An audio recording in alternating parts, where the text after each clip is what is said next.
Okay, so, oh, one sec here. Had a little bit of a crash on my computer side. I'm back. Um, so, very sincere hello and warm welcome to everyone who is here. We are hosting this live event here on for the Evolving Sloth community. This community is going to be having some changes happening soon with how it's formatted and hopefully setting it up in a way where more people are encouraged to be active. And this is a kind of, I don't know, a springing out event from that intention. I'll say a little bit about myself, and then we'll kind of get into the meat of this event, or the vegetarian, the vegan meat of this event, that is going to be very focused on Q&A, answering people's questions, and just kind of seeing what comes up. So I am Bhante Warapanyo. I am a 29-year-old American Buddhist monk. When many people hear this phrase or this word, Buddhist monk, you might be thinking about some kind of like person who wears a robe like me, who lives in the forest, and I'm guessing is Asian. So I am that kind of monk, but I am not in your head. I'm not a fantasy version of a Buddhist monk. I'm a real, actual Buddhist monk. So when I was 20 years old, I left my normal way of life behind, that I'm sure many people here have lived that kind of life of having a job and relationship, etc., to go and live at a Zen Buddhist meditation center, like a meditation center in America. So I lived there for a year, and kind of that was my starting point for becoming a Buddhist and a meditator, this 1 year of training at a Zen meditation center in America. After I left that center, I lived as a normal person for about 3 years. And then in 2018, I moved from America, kind of gave everything up again, but this time to really become a monk. So I moved from America to Thailand, and I went through the ordination process, the becoming a monk process in Thailand in 2018. So since then, I have been living as a monk in Asia, in Buddhist monasteries and temples throughout the world, attending meditation retreats, meeting a lot of monks who are much more wise than me, learning from them. And now, during this period of time, I'm very actively involved in teaching meditation online, answering questions, trying to be a resource and a support for other people to get involved in the path, not really to become a Buddhist, but to get involved with real meditation, and kind of to take advantage of a lot of the resources and access points that Buddhism can offer for people who are looking to transform their suffering.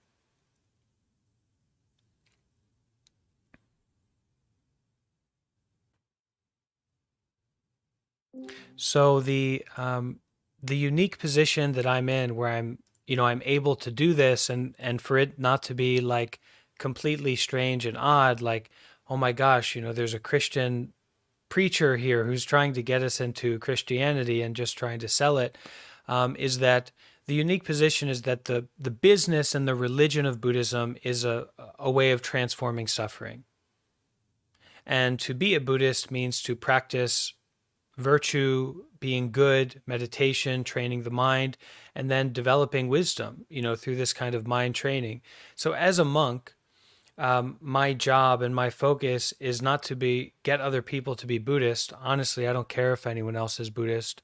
Certainly not for people who aren't Buddhist to become Buddhist, but I do care about people practicing meditation to understand themselves more deeply, having a supportive structure for living a more ethical, virtuous life that helps them to feel happy and to feel peaceful.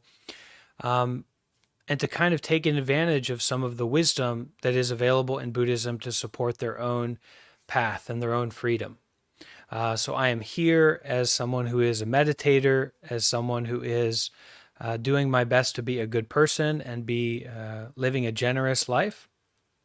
And so my intention here is just to help others and be a good resource point. All right. So in that vein, I think we will hand it over to Language Sloth or Cosmos, who kind of organized Hello. and set up this Yeah. event, and look forward to connecting with everyone here. Thank you for listening.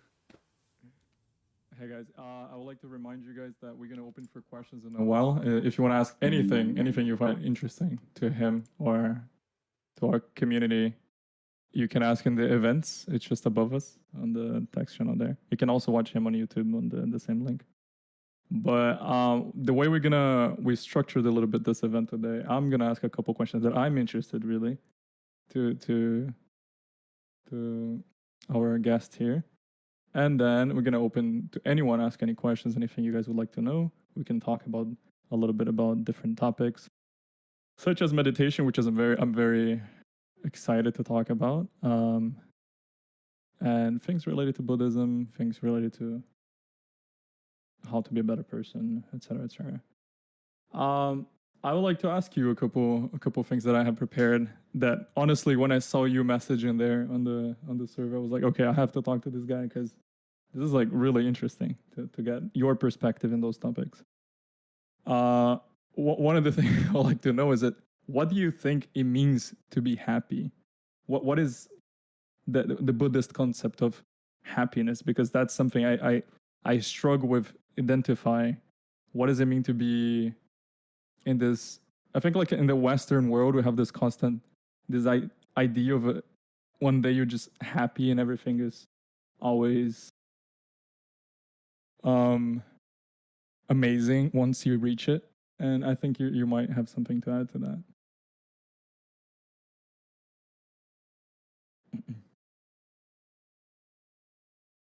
In Buddhism, I would say that the understanding of happiness is aware of the pitfalls and the issues that come with seeing happiness the same as pleasure. So there's like a keen awareness in Buddhism approaching what happiness is, and an awareness of seeing pleasure as happiness. So we don't think that pleasurable experiences mean happiness. Happiness in Buddhism is more about a peace of mind, a wellness of mind, and a freedom of mind that is not so conditional. And also not happiness that exists separate from pain or separate from suffering, but that happiness is something that goes together with suffering. And that learning how not learning how to get rid of the things we don't like and get the things that we do like, but learning how to understand suffering, to be with suffering in a skillful way that allows happiness to become established. And here, happiness as peace of mind, wellness of mind, and also finding here in the now kind of whatever we already have to be sources of happiness, sources of joy, depending on how we look at them and appreciate them. Interesting. It's very similar to. I'd like to have that conversation. Maybe we can start. We can schedule number two of this of Stoicism and Buddhism, which is things that I think they're very aligned in some ways, in some others, not really. Um, I really like that definition because I think it aligns a lot what you said with modernity. Because when we think of Buddhism, we just like you said, we think of those um, tradition, right? Like, but it's really something you can apply in your life. You don't have to necessarily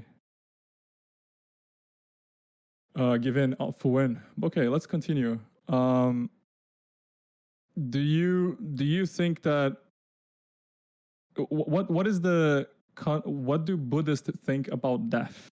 And do is there a afterlife after death? I think it's incarnation, or what is the most accepted view in Buddhism? So one of the things that makes Buddhism unique is that we don't necessarily subscribe to or believe rigidly in this idea of a permanent fixed self. So rather than this real character in a real story and seeing our lives in that way. We look to birth and death more as an arising and passing away of phenomena and experiences and self-experiences moment by moment.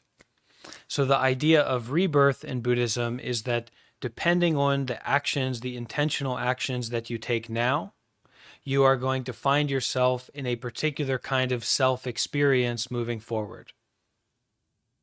Now, Buddhism doesn't reject a self, but it's more like dropping the assumption that you are this particular kind of person in this particular kind of situation, and that's like your real true reality, as if you were basically a character in a movie or a TV show, only it's real. We don't necessarily subscribe to that or believe in that from a Buddhist perspective, but it's more about dropping the assumptions of a self, of a someone, and kind of stepping into this, looking into this questioning of what is the self? Who am I? What is reality? But within all that, we do understand that there are self-experiences that are happening.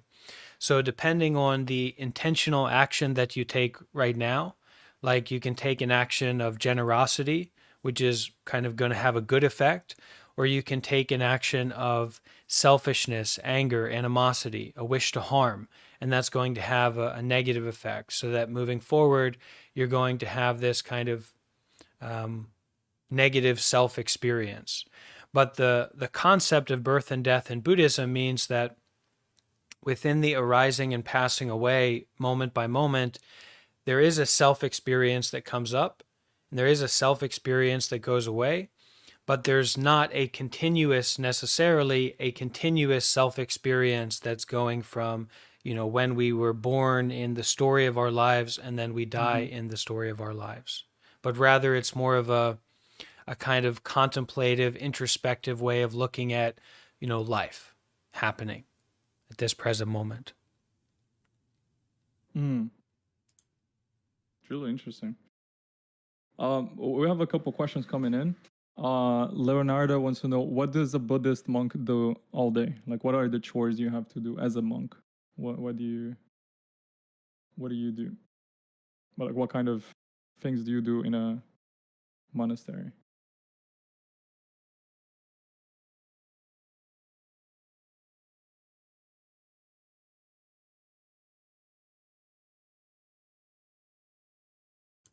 Sorry, was it the daily life of a monk? Was that the question?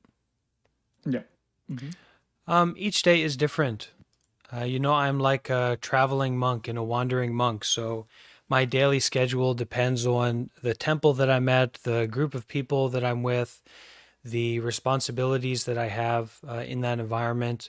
Recently, I've been taking time to visit my nephew, so I've been trying to spend a lot of time attending to my nephew and being with him. So sometimes that was like playing a game with him. But my normal, regular schedule is that I'm teaching meditation online. I'm practicing meditation. I'm studying. I'm primarily trying to be involved in doing good deeds, practicing mindfulness and detachment. Okay, so to do good deeds, to be aware of what's happening here in the present moment, and then also to be willing to let go of whatever I get wrapped into or stuck on. How do you conciliate that doctrine of detachment with, for say, relationships? Not only romantic relationships, but relationships with your family and people around you. To be aware but not entangled. To be compassionate but not overwhelmed by someone else's experience. To be generous but not to be necessarily involved. So generosity without expectation, doing good deeds without expectation, kind of offering out without a sense of self. Now that sense of self or that attachment, sometimes it comes up, it gets stuck, and then learning to let go of that and refresh and restart, come back to the breath, come back to the body, come back to a good intention in the present moment. Perfect. We have a question here. How to become a Buddhist monk? How can anyone become a Buddhist monk? So this from is, OBS? yeah, this is a question that a lot of people ask. I don't know why they ask it, really. Maybe it's curious about me and my personal life. Um, one sec, we need to switch over to screen share. So give me one sec here. OBS, there we go. Okay, I'll turn this off. So yeah, so becoming a Buddhist monk means that you first need to become a meditator and a Buddhist. So it's quite difficult to become a meditator. It's quite difficult to really get involved in anything, okay, regularly, consistently. Like to put your attention onto anything and be involved with it is difficult. There's so many distractions in the world. There's so many sweets and sours and pleasures to get and pains to avoid. But the primary way of becoming a Buddhist monk is that you first become a meditator, okay? You become a Buddhist. You start to get involved with meditation. You start to get involved with Buddhism. You visit a Buddhist temple, a Buddhist monastery. You spend time to be um, living with monks, attending intensive meditation retreats, something like this. Firstly, you need to find out if you want to meditate, if you want to be a Buddhist. And if you do, if you are, then there is an avenue there for becoming a monk. It's a part of Buddhism. It's really at the core of Buddhism is this possibility to become a monk. Now, are all Buddhists focus on becoming monks? No. So sometimes people say, well, if everyone was a monk, what would we do? Well, it's a ridiculous question, but also there's nothing in Buddhism that says everyone should become a monk. You know, it's not important for everyone to be a monk. Mm-hmm. Okay. Hope that answered your question. Our next question is, what is your biggest discovery during your training? I mean, I think he means by yourself. What is the biggest discovery in yourself when you're becoming a monk or in your path in Buddhism in general? Yeah, so definitely 100%. The biggest discovery that I've had on my path of monk life and my path of becoming a meditator and a Buddhist is the weight, the importance, the validity, the necessity of compassion, loving kindness, patience, gentleness, generosity. I find that in modern Western society, and especially in my life growing up, these words didn't mean anything. They didn't have anything to do with my life. They didn't have anything to do with my interactions I had with others. Sure, there was this general vague notion about you should be good and you shouldn't be bad. But what did that even mean and why? You know, why should I be good instead of be bad? Right? There was no connections in my brain about that. So in becoming a meditator and becoming a Buddhist and going through this intensive training, you know, this intentional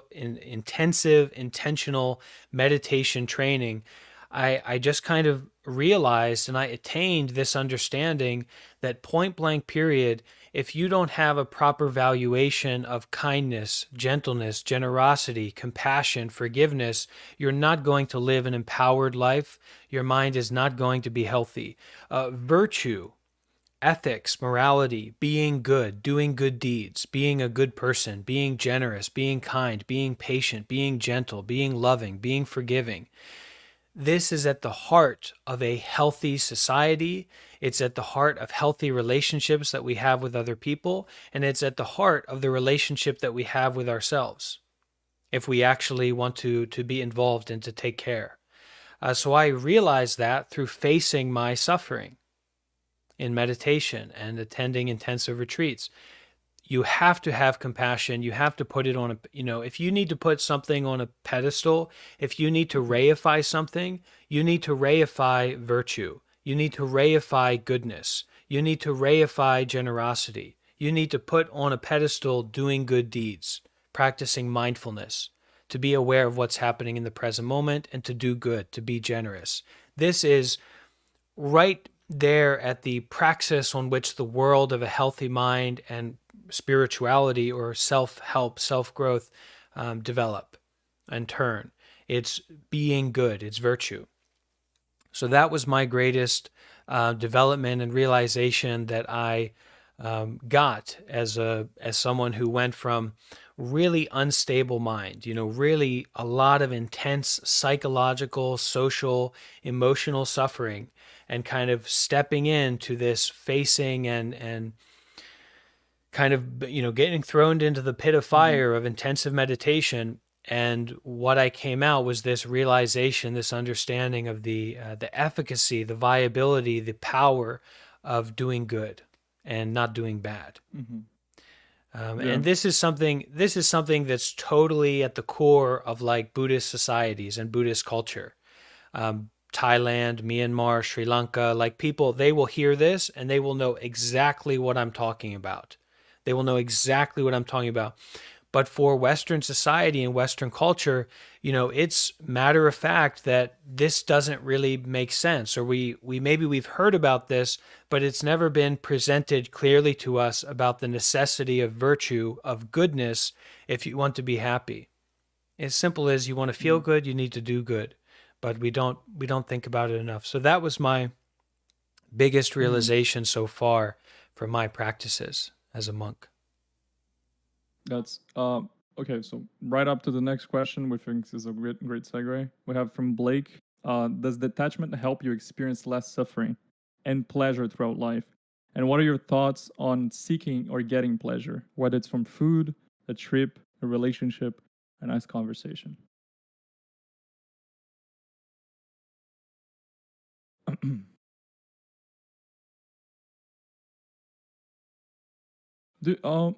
Yeah. I think I'm gonna allow them to ask themselves the next question. But yeah, go ahead.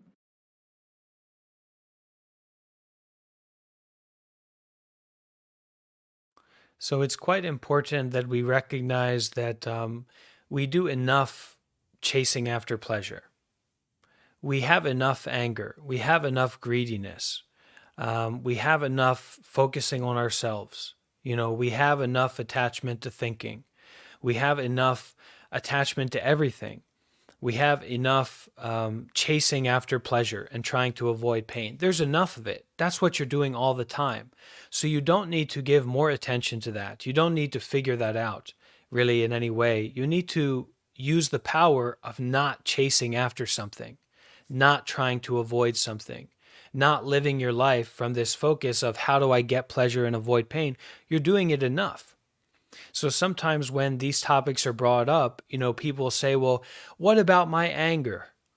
I should be angry. It's good to be angry. You're trying to take my anger away from me. How dare you? And it's the same kind of logic of, how dare you talk bad about Exxon or about Donald Trump? What a man your anger doesn't need to be defended. Joe Biden doesn't really need to be defended. Exxon doesn't need to be defended. Walmart and Amazon don't need to be defended. They are well established. They are well rooted.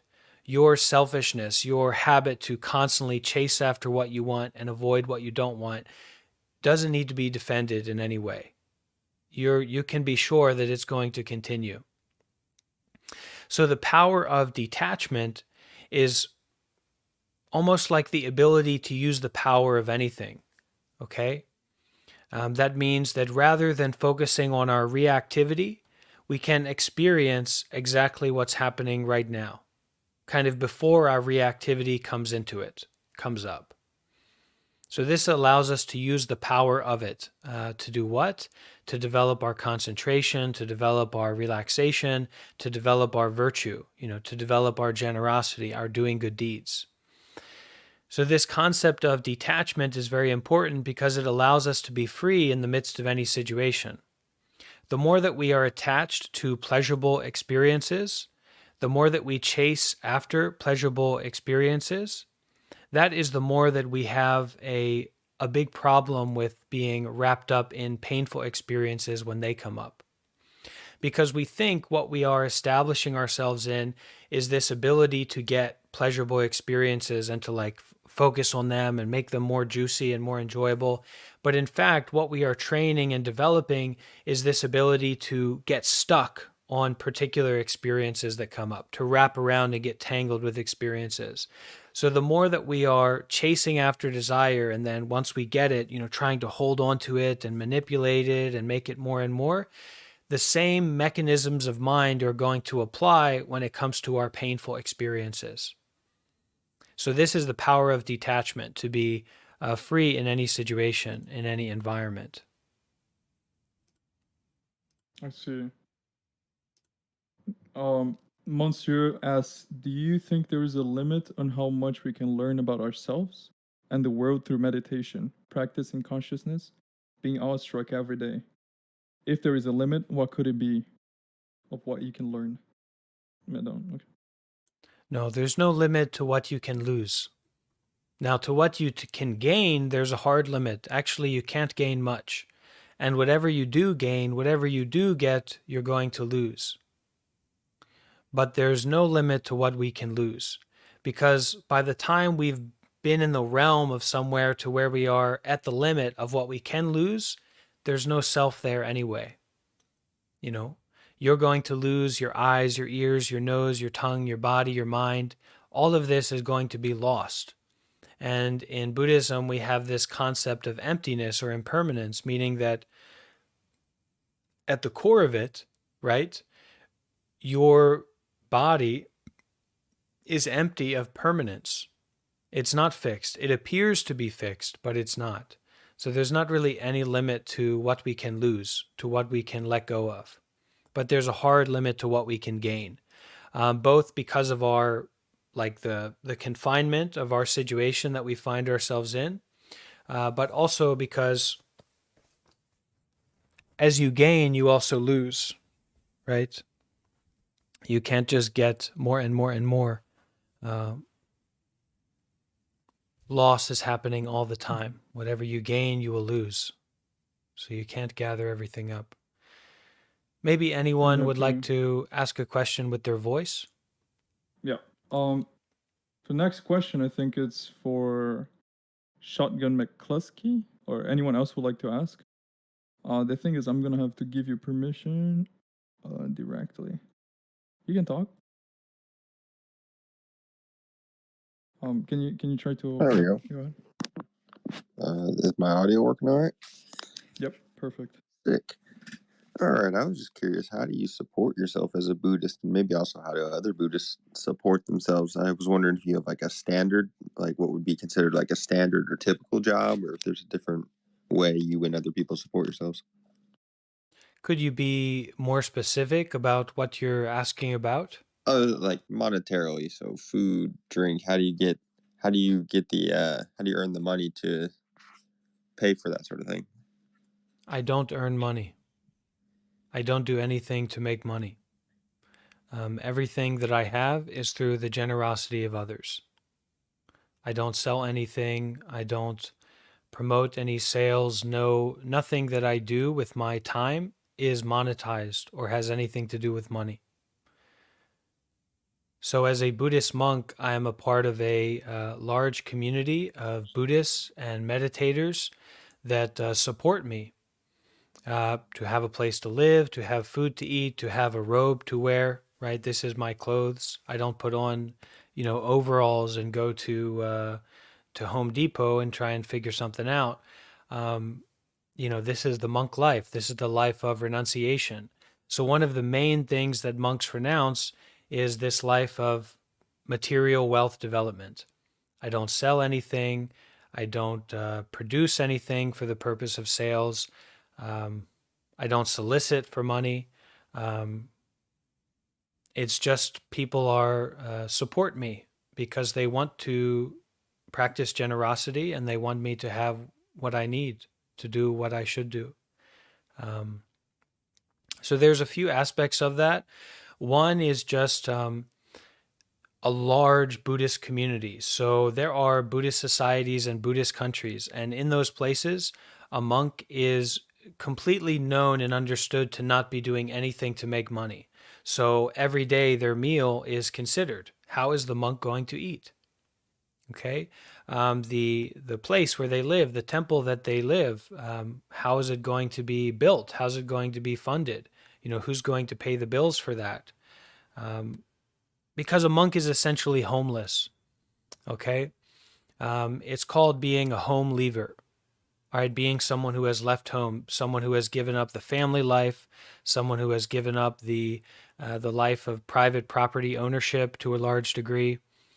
So everything that I have now, like what I'm using to do this live stream, really these things are just to be used only. Okay, for doing good deeds, for practicing mindfulness and detachment. That's the ideal. And I aspire, to live and be comfortable in positions where I don't have anything.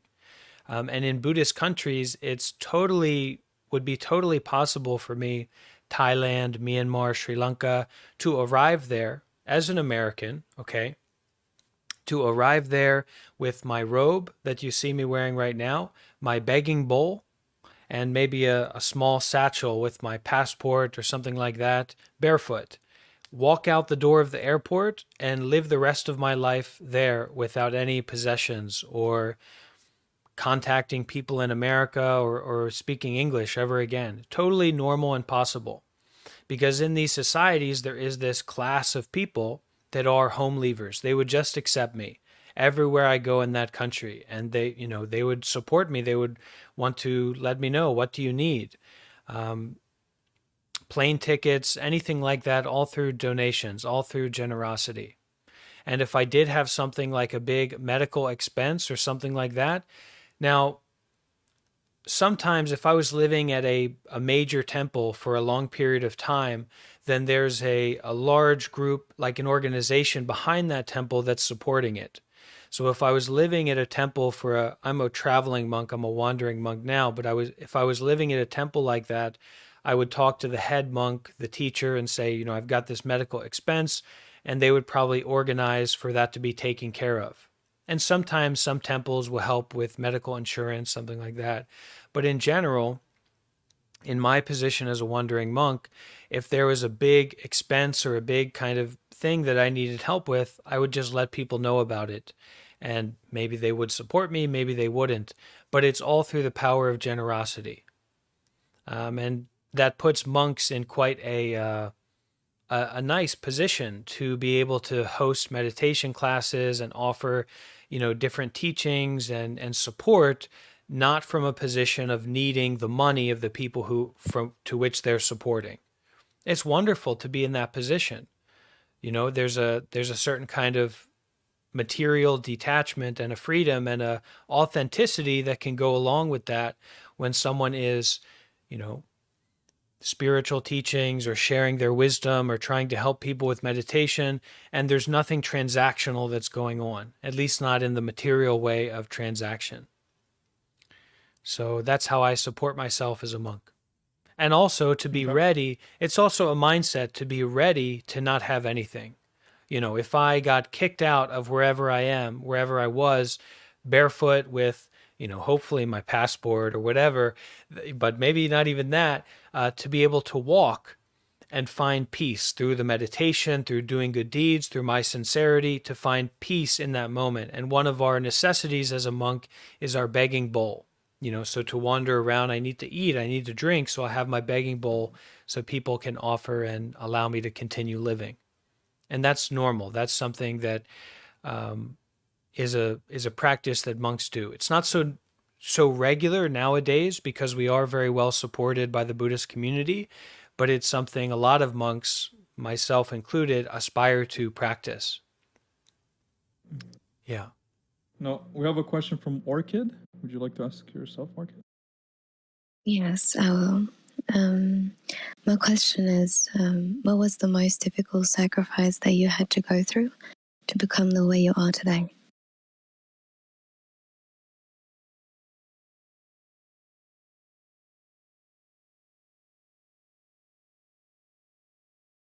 Did anyone hear me? Yep, yeah. Okay.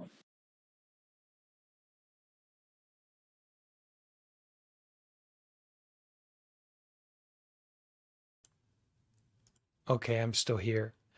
The most difficult sacrifice, I would say it was the freedom of my mind to try and get what it wanted and try to avoid what I didn't want. And I gave that up through the practice of intensive meditation when I first became a meditator and first became a Buddhist. When I, first went from like really being in a position of just a mess psychologically and emotionally, and I was smoking and drinking and just trying to solve all my problems. That you don't go from that to being a monk. You don't you don't do that. But I went from that to go and living at this residential Zen meditation center and lived there for a year, and there wasn't anything I could do but face and confront my suffering. And that meant to give up my choice.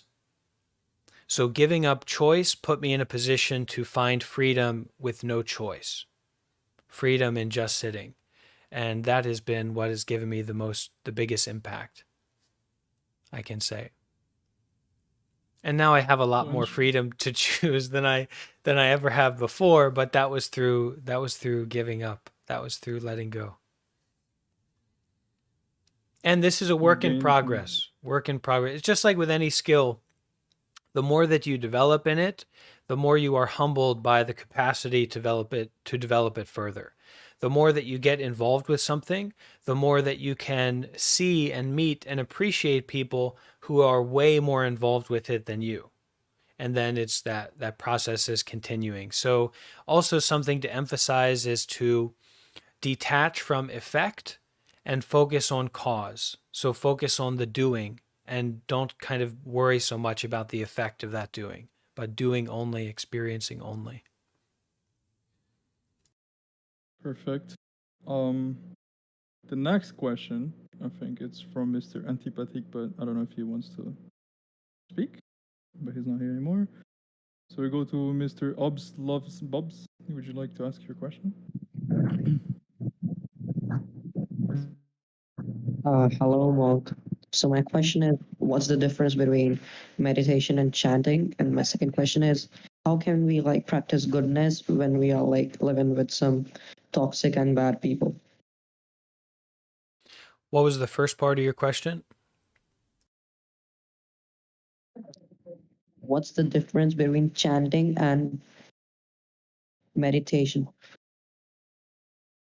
The difference between chanting and meditation.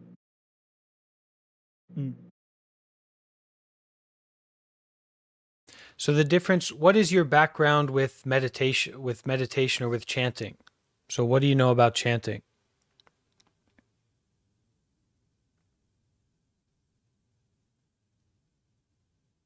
Hello? So I've been practicing chanting since like a year. Where are you from?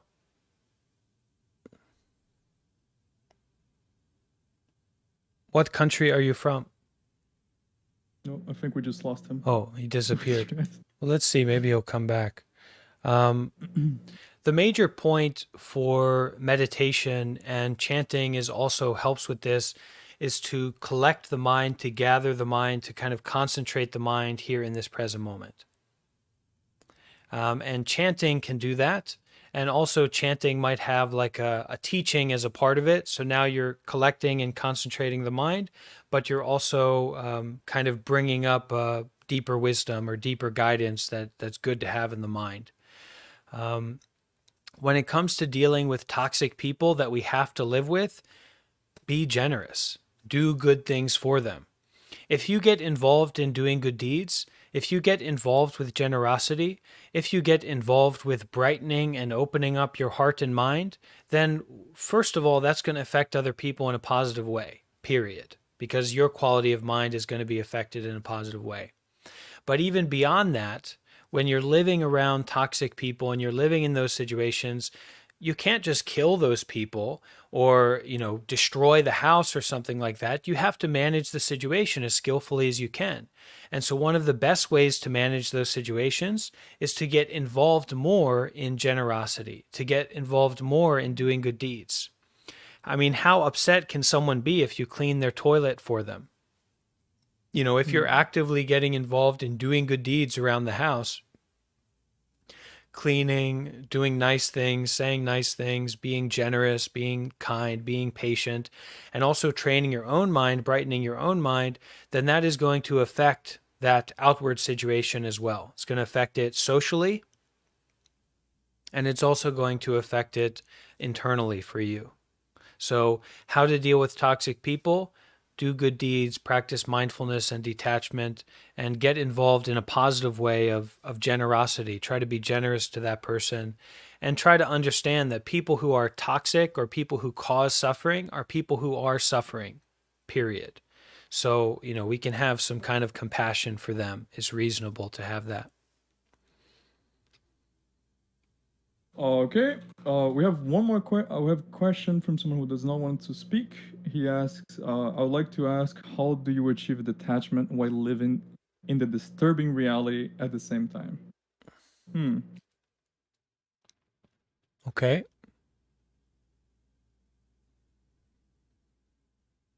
Let me just do like this, just so I don't confuse it. I'm not sure I really understand that question. Yeah, me neither. I would like to ask how you achieve detachment while living with the disturbing reality at the same time. Maybe it can, Cherif, can you explain a little bit more what you want to ask on the text chat, maybe?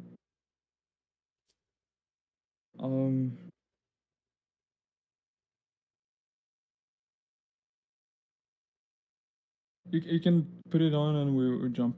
We can go to Bo. Bo, would you like to ask your question? Oh, wait. Hello, Yep. monk. Yeah, I'm so glad to see the monk Buddhism becoming to be a monk.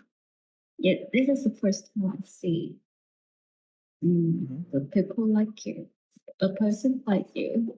Yeah, so I have a question for you. So, how did your mind change when you become a monk? So how Yeah. does my mind change when I become a monk? Yeah. I find a lot more peace in my life and a lot of freedom from the traditional way of seeing myself or seeing the world. So after becoming a monk in 2018, I have lived quite a lot in the Buddhist society, in the Buddhist country. So I've learned that I don't need to sell anything. I don't need to sell my labor or exchange my labor to live my life, but actually that I can do my best to be a good person, and I can be fully supported for that within the realm of being a monk. So that gives me a sense of freedom and flexibility in the way that I live that I try to offer out for other people.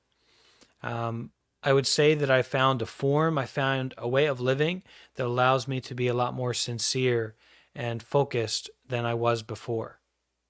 And so that's kind of how my mind has changed in some ways.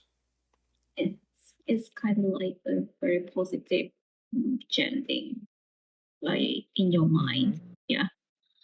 And it is kind of like a very peaceful with like peaceful life with the Buddhism community. Like yeah, it's like used for medication as you mentioned here.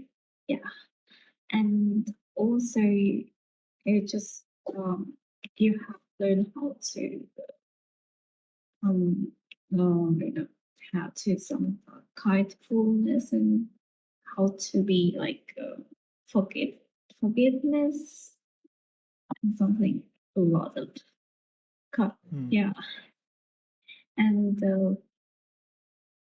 I think as an Asian, so I'm not a very religious one, but I'm the one who visits to the temple or temple, like it's very occasionally, so I can see like monk life, like yeah, they often do the Zen maybe and pray in front of the Buddha for like I don't know how many times. Okay, is there a question yeah. in here? I'm not quite understanding what the question is.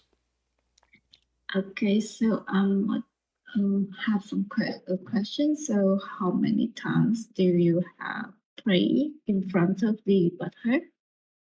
Many times. How many times? Many Yeah. times. Thank Hmm. you, Bo. So do we have any more questions? I have a question for me. Actually, so when you're training to become a monk, I assume there's a lot of good studying that goes into it, also to do with languages. Did you have to learn anything or study maybe uh, Sanskrit or anything like that? And how do you guys go around it? Do you have like a teacher in your temple, or do you read books from there? How do you guys learn those? What kind of knowledge do you guys have to go to study in a monk way, like to become a monk? In the process of studying, do you also study philosophy, or because it is a philosophy, but like psychology or other things that you find interesting to study? What do you?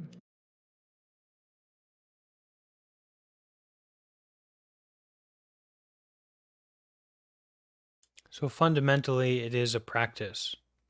And there's nothing intellectually that we need to grasp or understand that is going to empower us to be more involved in that practice. It's kind of what you give up, what you are willing to let go of, that allows you to find out the answer to these kinds of questions. But for the practical case of, initial study and becoming a monk, depending on the country and the group that you start with, you may focus on learning the local language. Some monks focus on learning Pali, the original Buddhist language. But for myself, I focus more on meditation. So I have naturally picked up some words, especially from Myanmar, from Burma, where I spent most of my time as a monk, just ways of communicating. But most of the need to know Buddhist teachings and texts have been translated over into English, and so that's a very, very good source to learn about the Buddhist teachings in English. You don't necessarily need to become a translator or learn another language to connect with those teachings. It's not necessary. Another one question for me, because I want to know. How can I myself practice and develop more compassion for other people? Not necessarily being a monk. Just how can I implement that right now in my life if I want to be more compassionate towards other people? Try to face yourself. Try to take time when you make the intentional choice and the intentional decision to just, when you're alone, to sit down and listen to your breath, your body, your heart. What's going on, inside? Who are you? What's going on, right? Finding your breath, finding your body. An exercise that I often recommend to people that's really simple and can give you like a taste of the meditation introspection experience is, if you have a shower, or even better if you have a bathtub, go into the bathroom, turn on the water, nice hot water, and then turn off the lights.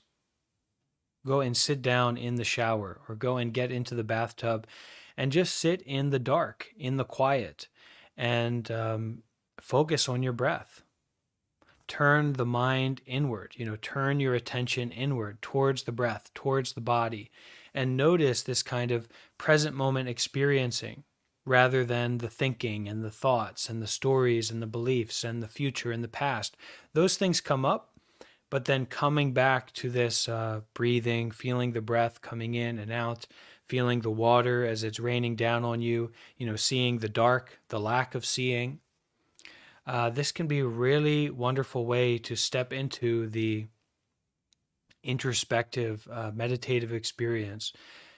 And so it's through facing ourselves that we kind of are able to recognize that there is a suffering, there is a difficulty, there is a lack of complete freedom that we experience in ourselves. And then that naturally gives rise to a wish for that suffering to come to an end by facing the suffering within ourselves. So if we can face that, if we can understand that we are suffering and we want to be happy, we want to be free, we can also apply that to other people in our relationships with other people. Why does someone act the way they do? Why is someone quote unquote toxic or miserable or angry and just a horrible, ugly kind of person in their mind? It's because they're suffering. So recognizing that there is a natural feeling of a wish for those people suffering to come to an end.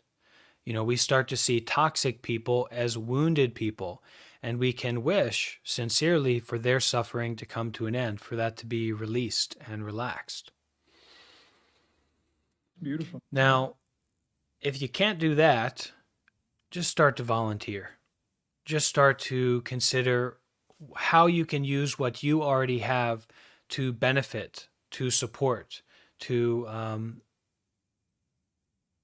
bring benefit to other people. So you can do acts of generosity.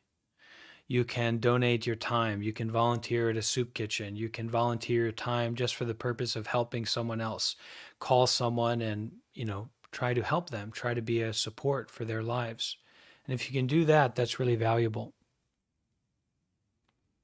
I think it'll be really breaking in a little bit here. I think it'll be really nice for us to do something in this community about that and bring a little bit of those practices here and the evolving sloth. I think it'd be interesting for us to implement something like that. I'm gonna be thinking with Monk. We can talk after about this. I think it'd be very, very interesting to apply those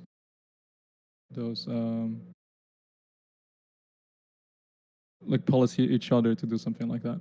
There's a community called for self-improvement.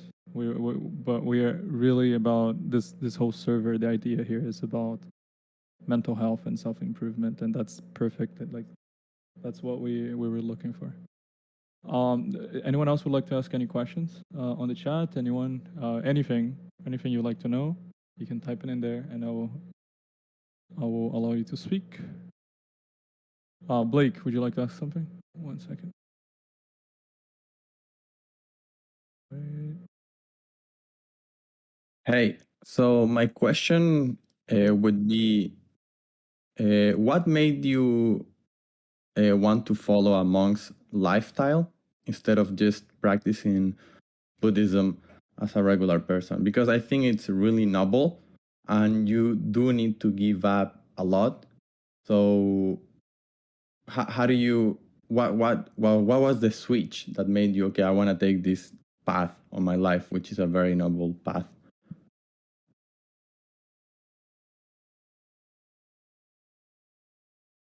Yeah, it was really what made me make that switch was really success in my material life.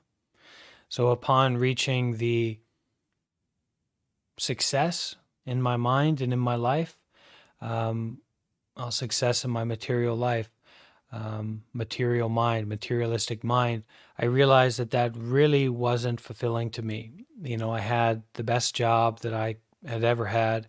I had a wonderful relationship, had the best car, the best computer, the best this, the best that, all these best material things that I had wanted for a long time. And I was not happy. I didn't feel free. I felt trapped by all of those. So it was that kind of sparked my interest and sparked my curiosity to become a monk. And upon learning that there were Buddhist countries and learning that there were Buddhist monks, you know, in these countries, I reached out to them, I connected with them, and they said, yeah, you know, it's possible for you to become a monk for sure. And that led me to taking those steps, moving to Thailand, and then eventually becoming a monk. So it was actually my success in material life that led me to becoming the monk and leaving it behind. But there was a background of development that I had experienced from staying at a residential meditation center and being a part of an intentional community online, in person or online now. So from those experiences of intensive meditation retreats, living in community, and being a part of a Buddhist organization for a year full time, I had a certain degree of trust and faith in like, okay, I can fly over to Thailand and become a monk. I didn't know what that was going to be like, but I had that trust that I could try it and I could do it, and that led me to where I am now, 4 years later.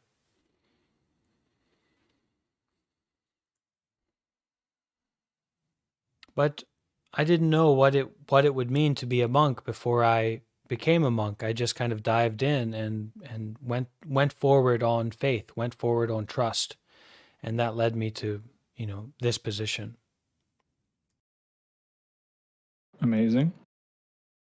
If anyone has anything else to ask, we can just, or if you guys like to hear anything from me or from him, you guys can type in the chat. This was the first event we ever did with this purpose, and hopefully we're gonna have more events like this. I'm gonna bring the activity up on the server. If you guys like to ask anything else in the chat, now's the time.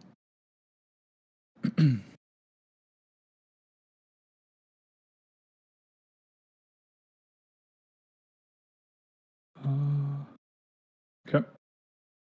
Please do not message me in private. Type it in the chat because it's hard for me to read. Perfect. Well, in this case, would you like to say something else, Monk? Or for the little event here? Sure, I'm happy to be hosting this Q&A, this event. What people need to fully understand is that self-growth, self-help, transforming suffering is a practice. It's not about what you believe. It's not about what you consume. These things do impact it. So if you have a lot of unskillful beliefs, or if you're consuming a lot of unskillful negative media, then it is going to have quite a serious effect on your mind. But the practice, self-help and self-growth and transforming suffering, it is a practice. It's a way of showing up to life. It's a way of participation. So if you're willing to participate, there are many avenues to get involved in growth and development and practicing meditation, learning about meditation. This is the first event that we've ever hosted here on this server, but I am regularly teaching meditation online and answering questions and doing study groups and things like this in this realm of thinking when it comes to Buddhism, meditation, and transforming suffering. So anyone who's participating, if you're very interested, you can send me a DM, or you can check out the YouTube channel that was linked in here, and you'll see kind of what I do online.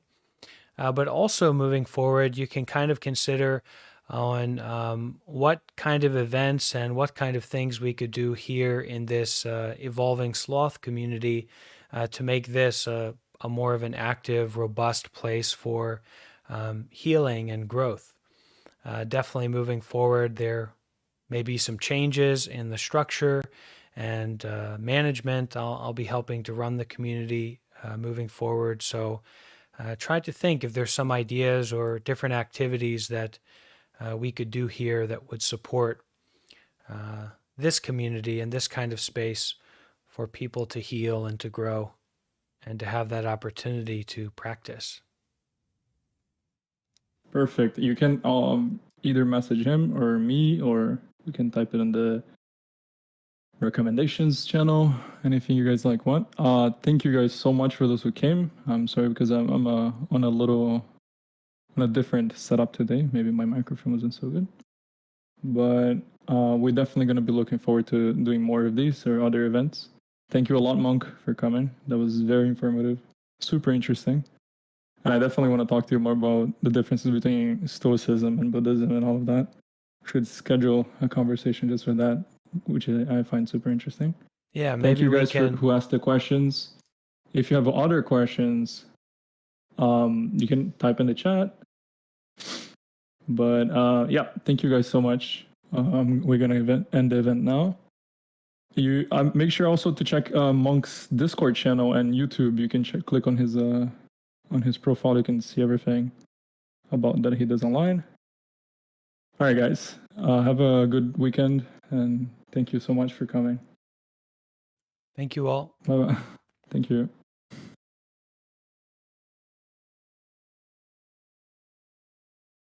Okay, so YouTubers, TikTokers, and Redditors. So many ers here. YouTubers, you can leave a like. Okay, you can offer your generosity with a like on this a live Q&A, and you can also go to the description of this live Q&A, and you will find a link to the Discord server where we have our online meditation community, spiritual community through an app called Discord. All right. And Redditors, if you have any questions, you can raise your hand and I'll bring you up and you can ask. Definitely a round of applause for this wonderful event. Thank you. Wow. Oh my goodness. Thank you very much. Really appreciate that. Wonderful. Well, the round of applause is almost too much. But I appreciate everybody being here. And this evening, 6 hours from now at 8 p.m. New York City time, we will be having a silent meditation here live on YouTube. That'll be silent meditation with walking meditation as well for our Discord community, for our online spiritual community, all right? Thank you all for being here. Deep bow. May you be happy. May you be peaceful. May you be free from all your sufferings. And I will offer a Buddhist chant to close out this event together. Okay, we pay homage to the Buddha and take refuge in the Buddha, Dharma, and Sangha.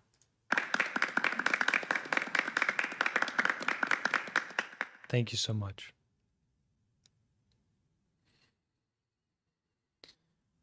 Namo tassa bhagavato arahato sama sambuddhassa.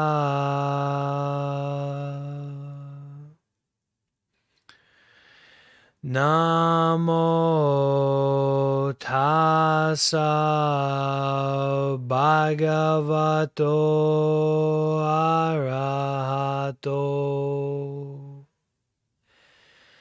sama sambuddhassa.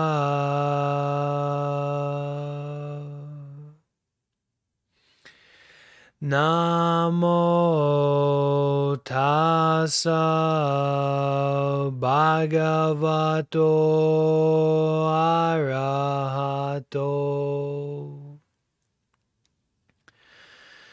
sama sambuddhassa.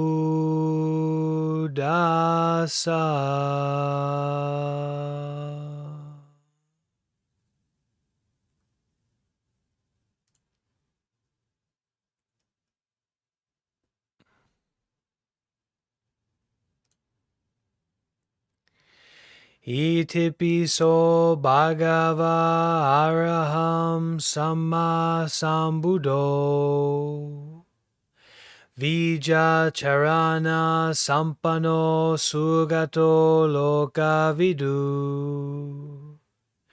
anutaro purisa dhammasarati Sata deva manusanam buddho bhagavati svakato bhagavata dhammo sanditiko akaliko ehipasiko opanayiko Pachatam veditabo venuti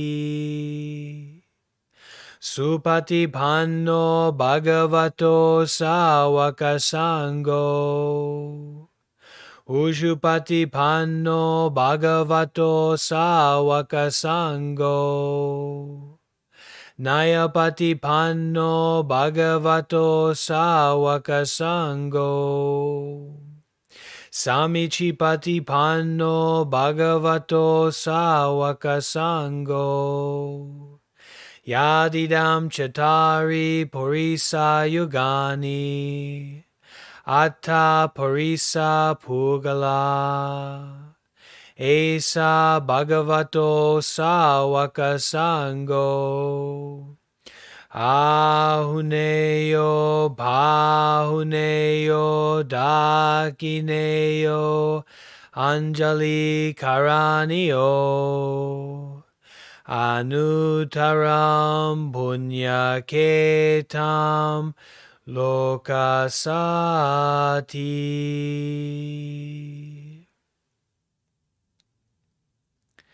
Buddham Saranam Gacchami.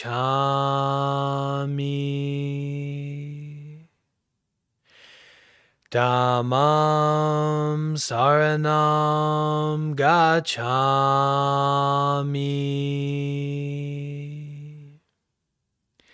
Sangam Saranam Gacchami.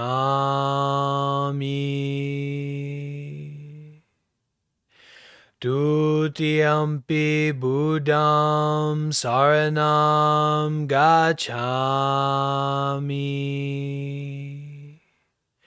Dutiyampi Dhammam Saranam Gacchami.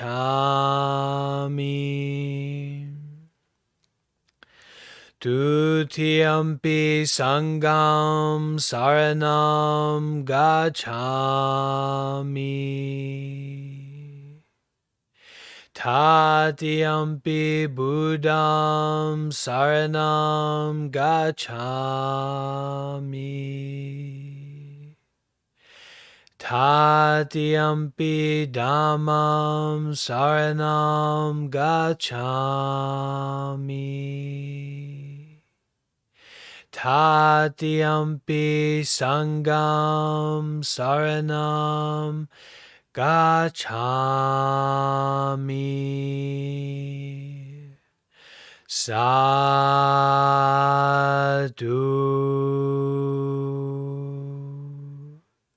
Sadhu.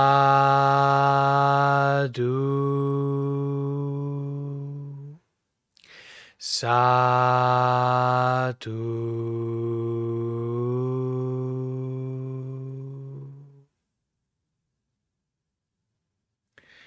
Sukhihotu. Sadhu, sadhu, sadhu.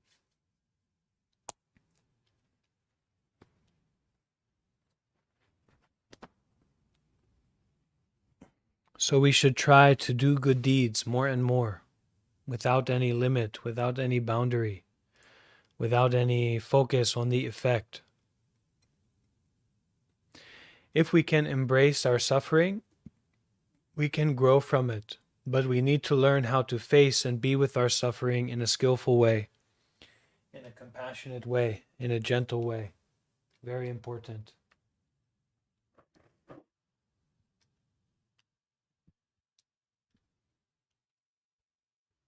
In truth, there is no beginning and there is no end.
So you YouTubers who are sincerely following along, we will be beginning another event. So if you want to stick around, you can stick around, but I will reintroduce myself and kind of start back from the beginning, see if some people have some more questions. And also you're free to leave your questions in the live chat in YouTube.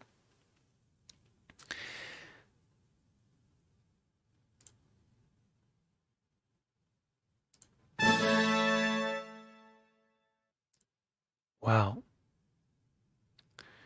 Wonderful. So if you have some questions, you can leave them in a comment or say something, share something. You're very welcome to do so.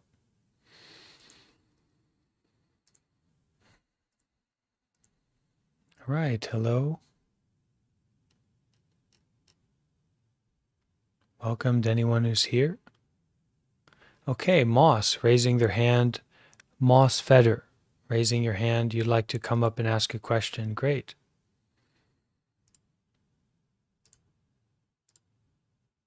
Moss, what would you like to ask?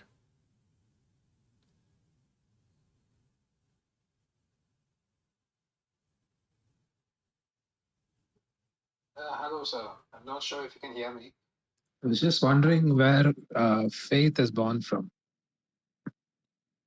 So, where is faith born from? I would say that we can develop faith or we can develop trust through our experience, through our willingness to try and to drop assumption. If we only listen to the assumptions that we have about ourselves or the world, then we can't really develop any faith or trust in something or someone. So learning to drop assumptions and to try, to experiment, to do our best to understanding things in a deeper way, in a more contemplative way, then through our experience, through our trial and error, we can develop trust. And we can develop this quality of trust, yeah. And it's very important, we really can't do anything if we don't have this quality of trust. It's just not important. It's not possible for us to explore things deeply if we can only see things through a lens of assumption. So trying to find that way of experimentation in the face of not just assuming. One way to approach it. Sorry.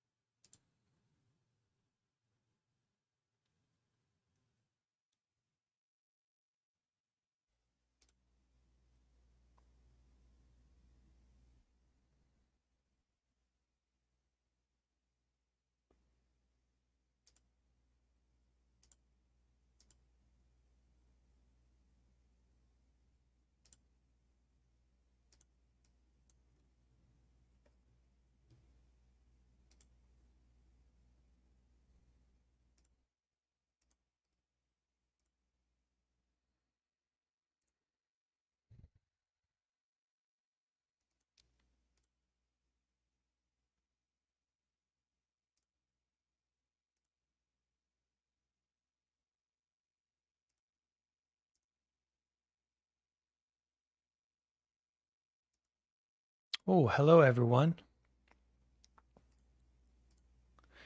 So hello everyone who is joining into this live stream. Many new people are joining in who weren't here from the beginning. So I am Bhante Warapanyo. I am an American Buddhist monk. And this talk will be hosted with the intention of giving people the opportunity to ask questions and to connect with a Buddhist monk. From my experience and experimenting with hosting these live sessions on different platforms, for one reason or another, people tend to be quite interested in asking questions or connecting with a Buddhist monk. And so these live talks and these events are exactly meant to give people the opportunity to connect, to ask questions. There's two ways that you can ask a question. One is that you can leave a comment, or if you are joining here on the live stream in Reddit, you can raise your hand and come up and ask a question with your voice. Also, some people happen to be kind of watching over on the side here on TikTok. And for those people, you can also kind of come up to the TikTok and you can ask a question that way. Now, for anyone who's quite curious and interested in this event, especially if it's your first time here, I will share in the comments of this live stream a link to the I will share in the comments of this live talk a link to the live stream on YouTube. So if you would like to see me in person, live stream on YouTube, then you can click that link and you can come over and see me and check me out. And then if you like, you can hop back over to the live talk if the audio here is what you prefer. But if you look at the comments in this live talk, you should see the one that I left, which has a link to the live stream on YouTube. Okay, big question that I'm sure a lot of people have, and it's the first comment that has come through, how to be happy. So from my perspective as a Buddhist monk, the main way to be happy is by being good. If you can find a way in your life to do good deeds, to be generous, to help other people, to offer out, to share out what you already have, then you're going to be a happy person. Then happiness is going to come easily to you. We definitely have a pretty strong perspective in Buddhism that at the heart of a peaceful life, at the heart of a life that is actively freeing oneself from suffering, is a foundation of virtue or goodness. So a simple answer to the question of how to be happy is to do good deeds. And you could even answer it with the name of this subreddit that we're hosting this on, right? How to be happy, be a bro. Humans being bros is kind of how we become happy. Okay, so we have someone who's raising their hands to come up and ask a question. Come on up, I am a doctor. What question would you like to ask?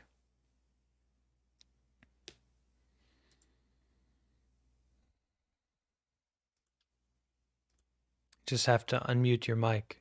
Are you there? Hey, baby, do you see a book or a notebook in my hand? Am I reading from any? Hello? Sorry, that person might have had an issue with their microphone or something.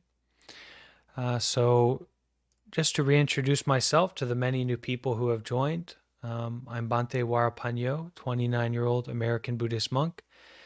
This is an opportunity to ask questions and get answers with a monk live on Reddit. And I'm also live over on my YouTube channel if you would like to see me and see the event in a visual way as well as auditorily. Hello, everyone. Welcome in. You can ask your question either with a comment or with your voice. And definitely asking with your voice is preferred.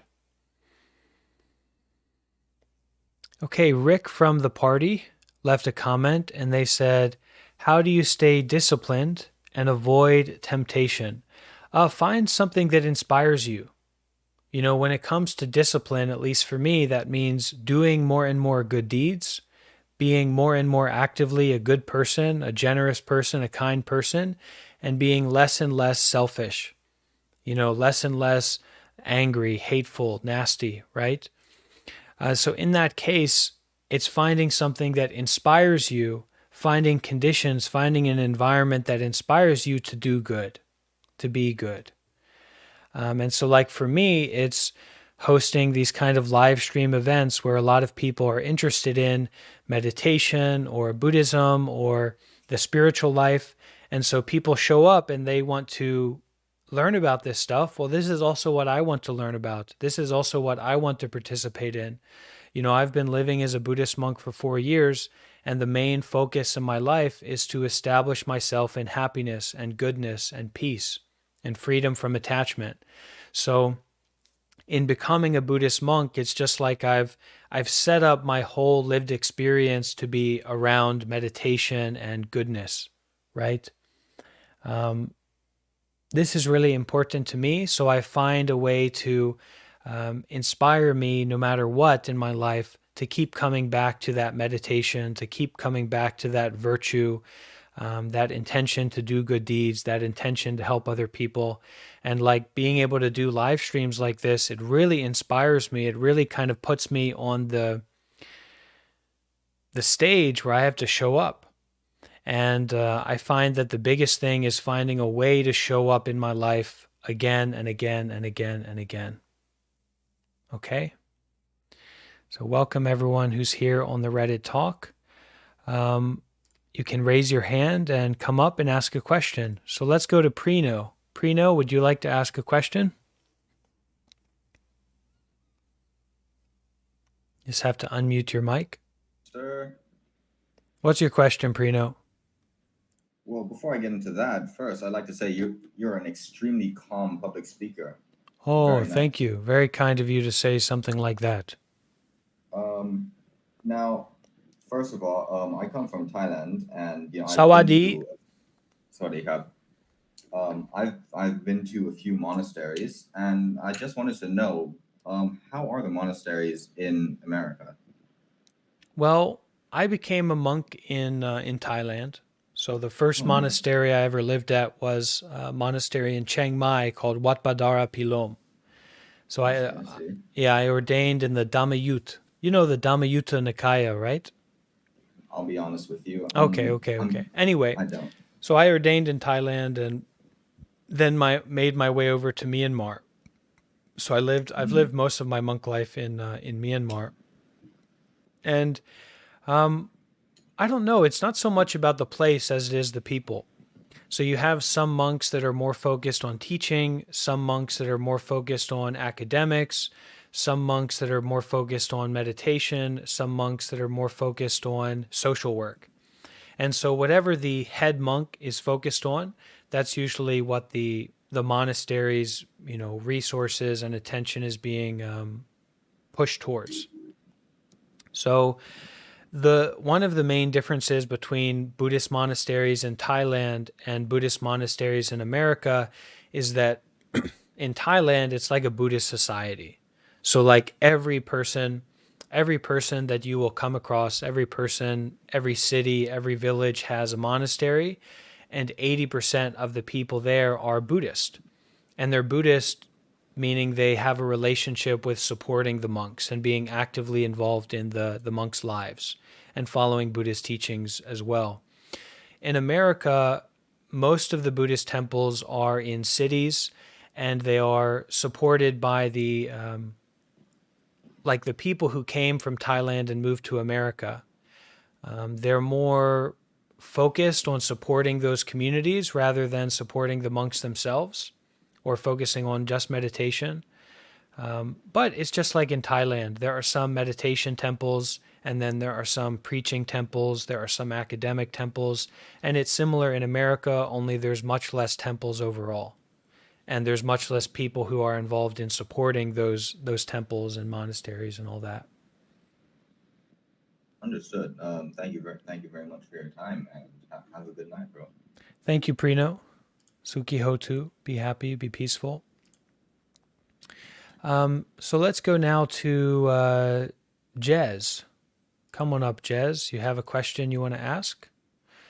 Anyone here, you have the opportunity to raise your hand and come up to the stage and ask a question with your voice. And you can also leave a comment. Can you hear me? Yes, you can also leave a comment down below in the YouTube live stream or on the Reddit Talk platform. Go ahead, Jez. Okay, I know. I shall. I'm from Britain. I've never been on a platform, but it's irrelevant, really. It's the subject. I struggled a lot with my life, and I won't go into detail because it'd take too long. It's unfair. But, from parents that I come from a staunch Irish Catholic background when the North and South, so they moved away to salvage me, which sometimes you think, why? Everyone that's been close to me has not served their worth in what's given to return. But the one thing I've learned, I'm 52 now, and I spent the last 2 years doing TMS, which is transcranial magnetic It's only just come across from Canada. It's pulses in your mind. It does work. You know, I've seen it on 3D and proper medical. It works, but what it does, it takes away. I had hopes and fears in my life, always have, and we all have. We have hopes and we have fears. The fears are usually about the hopes, that you hope that you don't have to worry that it's not right. You know, so that keeps the hope alive, the fear, oddly. And I started a therapy which was talking therapy, nothing to do with drugs, 3 days a week. It came over from Canada in 1996. I think Rex Haig was someone. He was an author that done the games people play. So I went through 4 years of that, and then done this as well. And the one thing I found, the closest thing to all of it is Buddhism. I found that all of their practices and what they'd done, they were put in medical terms, but once I started studying Buddhism, it was all based on the same grey middle mind, you know, don't be too black or too white. So that's about it. This is why I'm fascinated to listen, because I found a relation of something I can believe in. I wouldn't say I'm an atheist. I just objective observer I was, but you know, Buddhism is a learning, you know? So I'll leave it at that. Sorry if I'm not very good at saying things, but yeah, that feels good. Thank you very much for your time. I really appreciate it, and bless you. Thank you, Jez. Appreciate your sharing. I would say that Buddhism does have a lot to offer to people who are totally not religious, and that there is you know, Buddhism is something, it's kind of unique. And if people want to be interested in it or involved with it or not is completely up to them. But I think that Of course. there's really something when you realize or you understand that there's in the world there's all of these major world religions, right? And Christianity, Exactly. Islam, Judaism, etc., whatever it might be. And then there is there's Buddhism. And when you find out that Buddhism is one of these major world religions, and also that Buddhism is so kind of still ongoing and kind of vibrant, that there are entire countries and societies built around Buddhism. I'm not saying that's good or bad or that's how it should be, but that's kind of what it is. Yeah. And then you recognize that there's no creation story in Buddhism. There's no God in Buddhism. Narratives. There's no. You don't have narratives. Well, I'm just talking about the situation of the religion, that it's fundamentally different from the other major world religions. Immensely. It's believing and learning.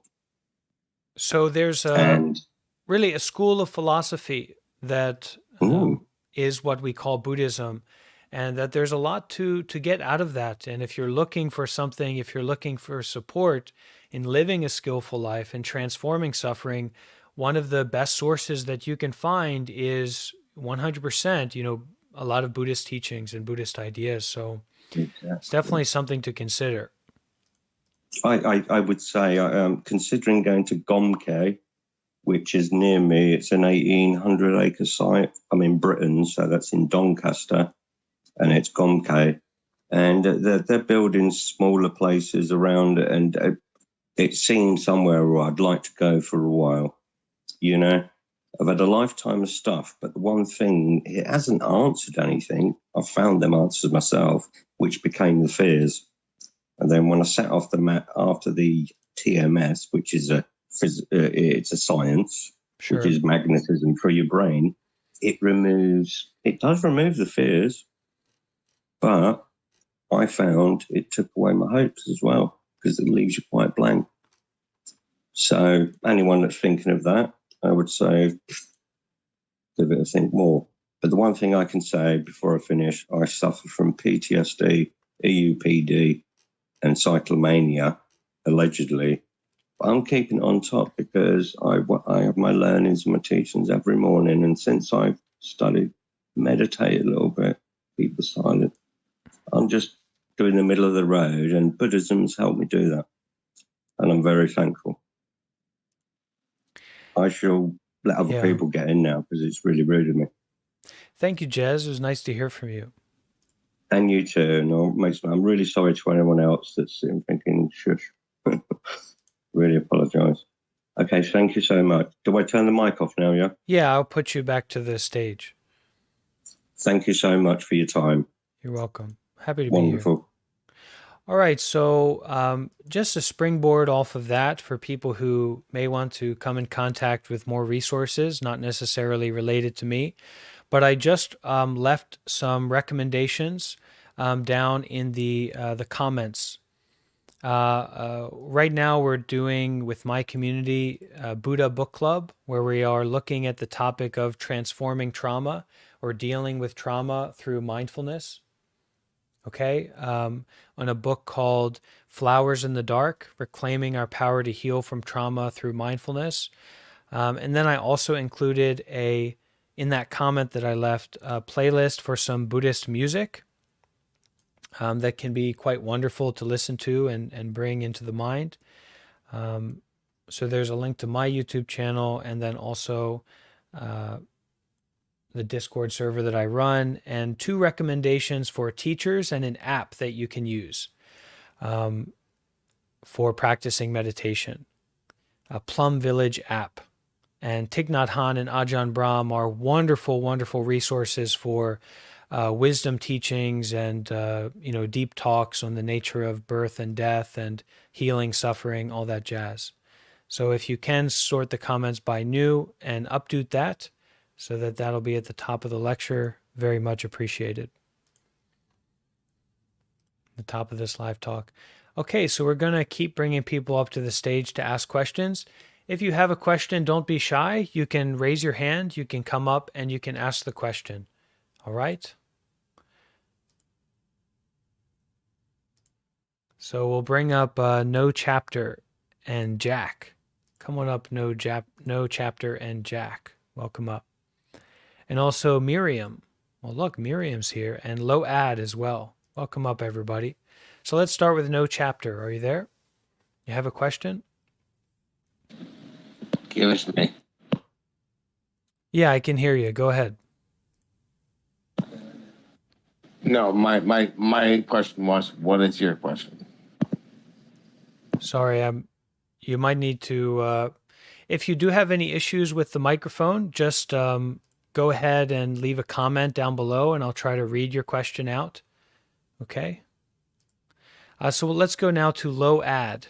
Low Ad, do you have a question? Hey, yeah. So I've never actually spoken with a monk before. I'm kind of curious on what you study and how you became a monk.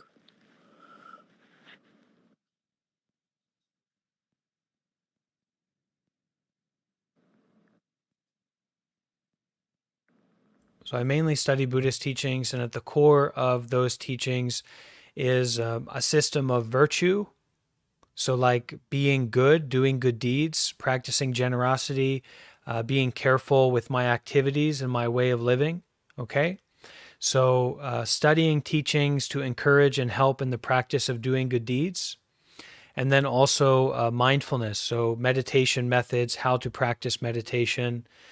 And then also kind of opening up to different perspectives or different ways of understanding myself and the world from wisdom teachers, from people who have been training their mind for decades and decades and decades.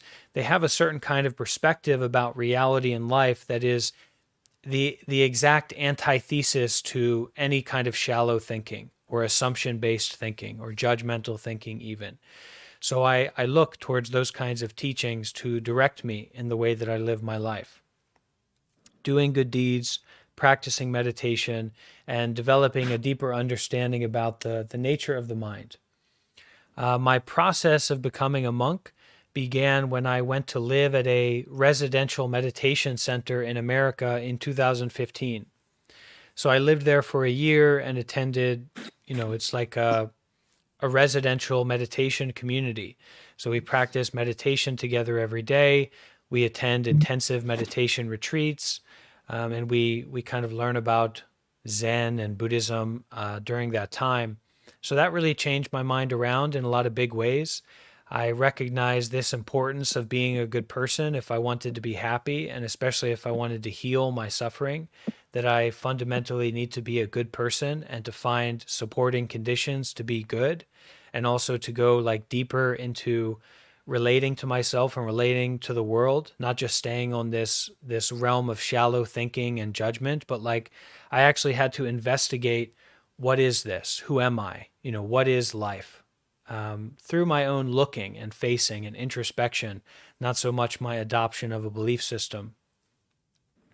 So through that experience of living at like an intensive residential meditation center and how that changed my mind so much, hi there, Stallion, that led me to 3 years later have enough kind of confidence in Buddhism and meditation to leave my life in America behind and move to Thailand and become a monk. So that's how it all began. Oh, it's quite a story. So, which virtue would you call, if I wanted to change my life today or this week, which virtue would be most applicable in doing that? Wow. I got to say thank you, because that's wonderful. Be generous. Start to be generous.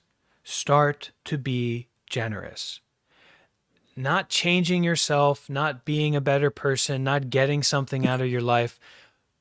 Give up and share what you already have to benefit someone else. And also to benefit yourself, but that gets a little bit more confusing. Just start to try and be generous. That intention to share and to offer what you already have for the benefit, for the development, for the advancement of whoever, whatever, any place, any time. Start to be generous. If you can do that, it opens up a whole different door for living and healing and dealing with suffering. That's awesome. Thank you. You're welcome. Okay. So let's go now to Miriam. Go ahead, Miriam. Hi there. Is it Bante? Yeah, Bante. That's what you can say. Bante, nice. Nice to meet you. Thank you, first of all, for being here and for offering your advice and stuff. I have a question, basically advice, kind of about detachment versus dissociation and negative feelings and pain. So to be more specific, I'm on this meditation journey and mindfulness journey, but where I keep struggling is dealing with abuse, from my parents. My mother, I believe, has borderline personality disorder, so she's often extremely volatile, crying, shouting, anger, aggression, all that kind of stuff, not necessarily directed at me, like not about me, but she kind of vents to me. And whenever I try to keep my peace and just try to be there for her and kind of detach and just think, okay, this is a person, they're projecting their pain, they're just in pain, their words don't have that much meaning, it's okay, you're okay. I find that the negative energy still builds up and I still end up feeling incredibly drained, even as hard as I try to kind of cut myself off from going on that emotional roller coaster with her. And I know we're not supposed to cut off our feelings, but I also wonder if we should allow our feelings to be controlled by other people in that way. So it's like, how do I not accumulate that negative energy when someone is, shouting at me? Or if I do accumulate it, how do I release it instead of carrying it around? Yeah, okay, that's it. A lot of questions, I suppose.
we start to listen to the reality of whatever it is that we're calling a problem here in this present moment. So where is that suffering? Where is that other person? Where is that outside situation now?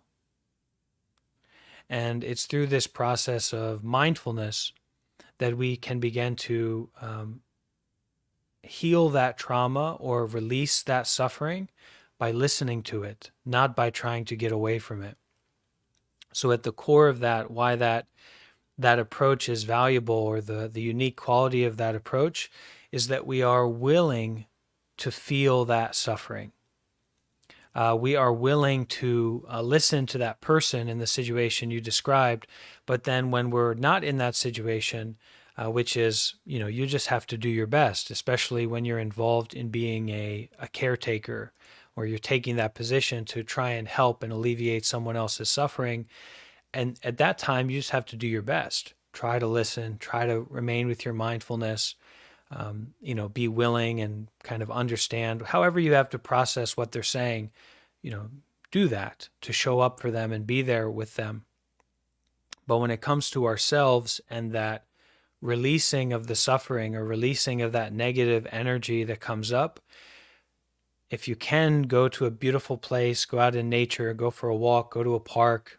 I often tell people, get in that shower, turn off the lights, and sit on the floor with that hot water raining down on you.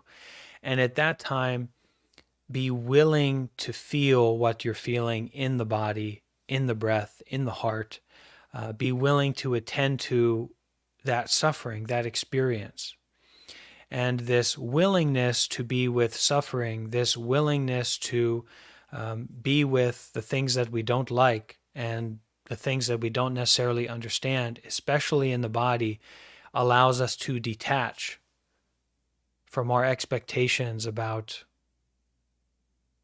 what our experience is going to be, or how we're going to fix the problem, or how we're going to release that negative energy. We practice detachment by being willing to let go of what comes up. And we can only practice being willing to let go of what comes up by being willing to face and to be with what's happening right now. So it's this kind of process of actively unraveling our reactivity and our attachment, not to the big bad situation, because the big bad situation, there's very little that we can do about that, especially in the way that we think about it.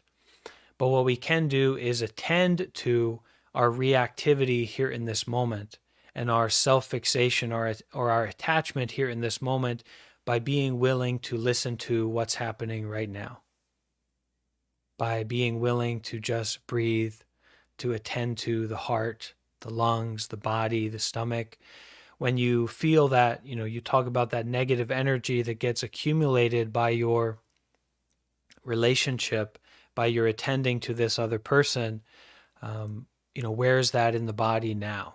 And this is how we unpack it. This is how we release that negative energy, by attending to it and being willing to face it inside of ourselves at this present moment.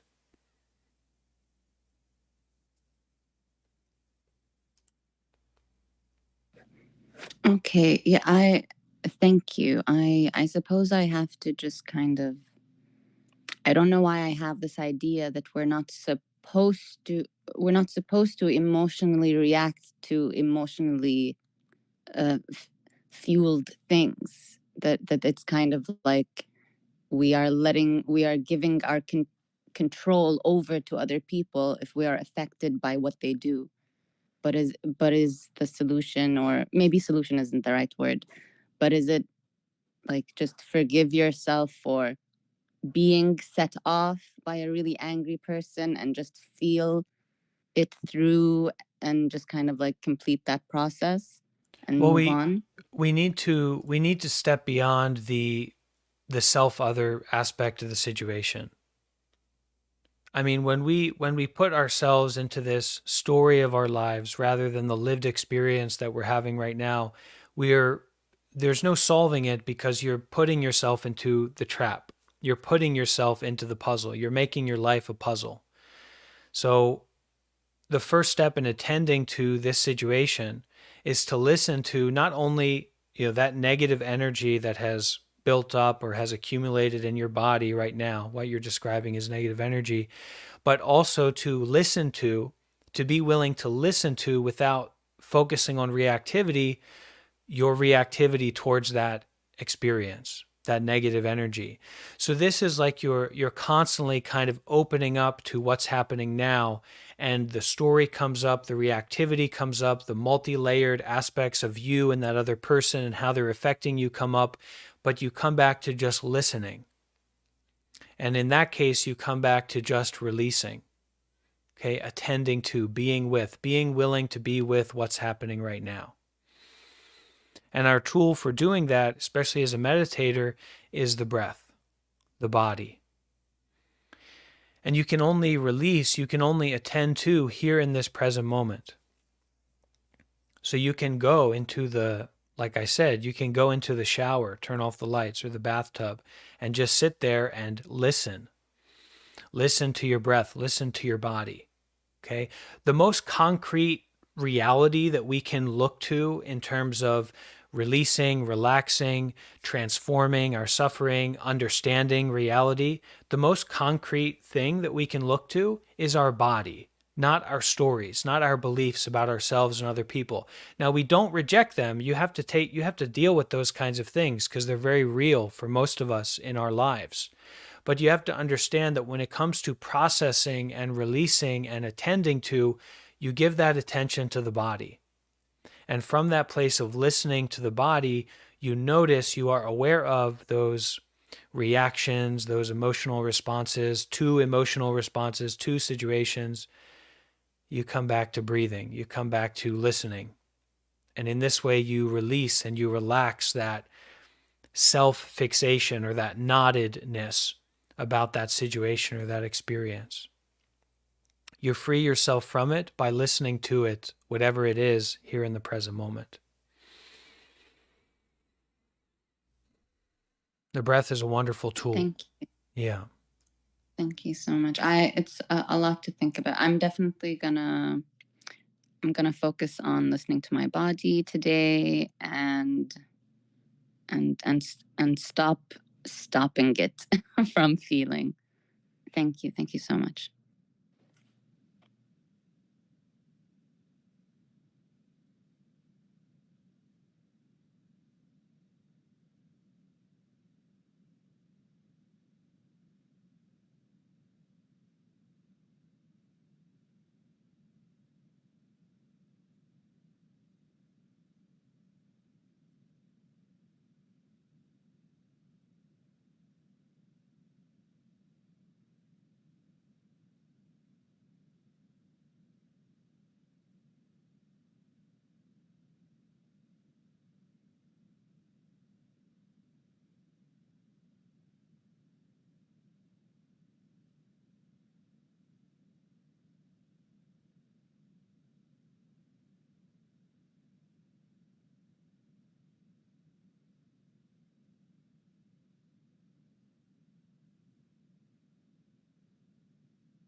monk, baby. I love you, but you are a monk.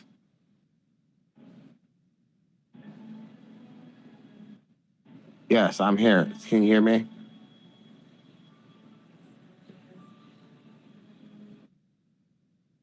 My question is that you are a monk, so give off with worldly beliefs. But why do you want followers? Okay, so I am a monk, but why am I doing this live stream, right? Why am I hosting this kind of event? So a part of my life as a monk and the instructions that my teacher gives to me is the practice of doing good deeds. And so when I do these kinds of live streams and I invite people to participate in group meditations and join a community online, I do so with the intention to help and to bring benefit. When I was a young person, I never really had anyone to speak to me in this way or to invite me to anything, certainly not to invite me to a meditation community or to put me in touch with resources that they believe to be profound, deep, based in wisdom and meaningful and connecting me with saints or things like that. In the case of people like Ajahn Brahm and Thich Nhat Hanh. So my intention in hosting these events is to bring benefit and to invite people. When I try to direct people towards my YouTube or my Discord, it's an invitation to get involved in a community and group meditation sessions and to develop in their lives. I don't sell anything. I don't exchange anything that I do for money. I don't, there's an ego, there's a self. I'm not completely enlightened or whatever. So it's nice when people, I guess, follow me or offer their kind words to me. But I also recognize the impermanence of that. And that's why I try to emphasize that the highest intention that I bring to these events is not like a one-off, oh, that was interesting, that was curious, but a real invitation to join a community and participate in live community sessions. It says my Discord link is invalid, so I will try to fix that. I'm sorry about that, people in the comments. That shouldn't be invalid, but it says that it is, so let me try to replace that. There should be a valid link on my... that's weird. Okay, it's valid now. I'm sorry about that, everybody. The link is valid now, the Discord.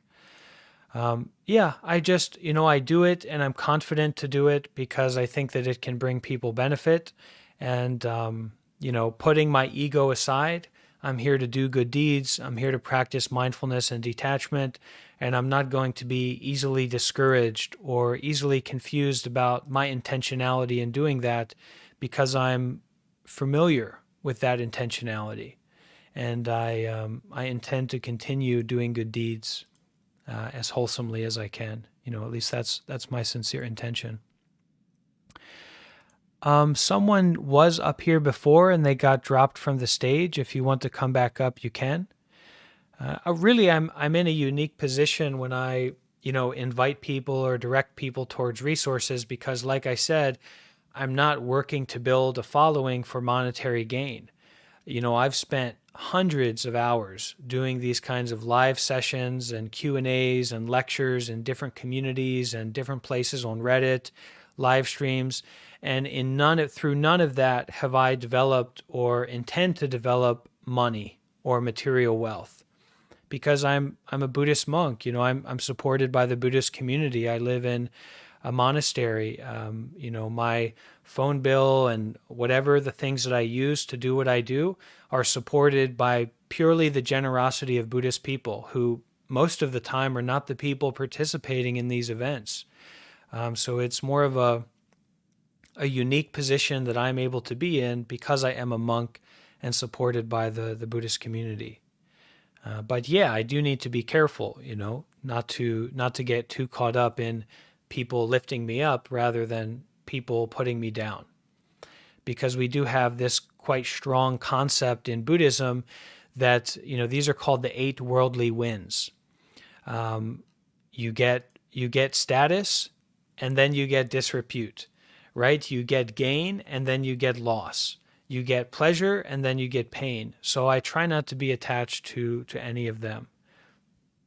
But I do try to invite people to get on the path and really participate in meditation and virtue.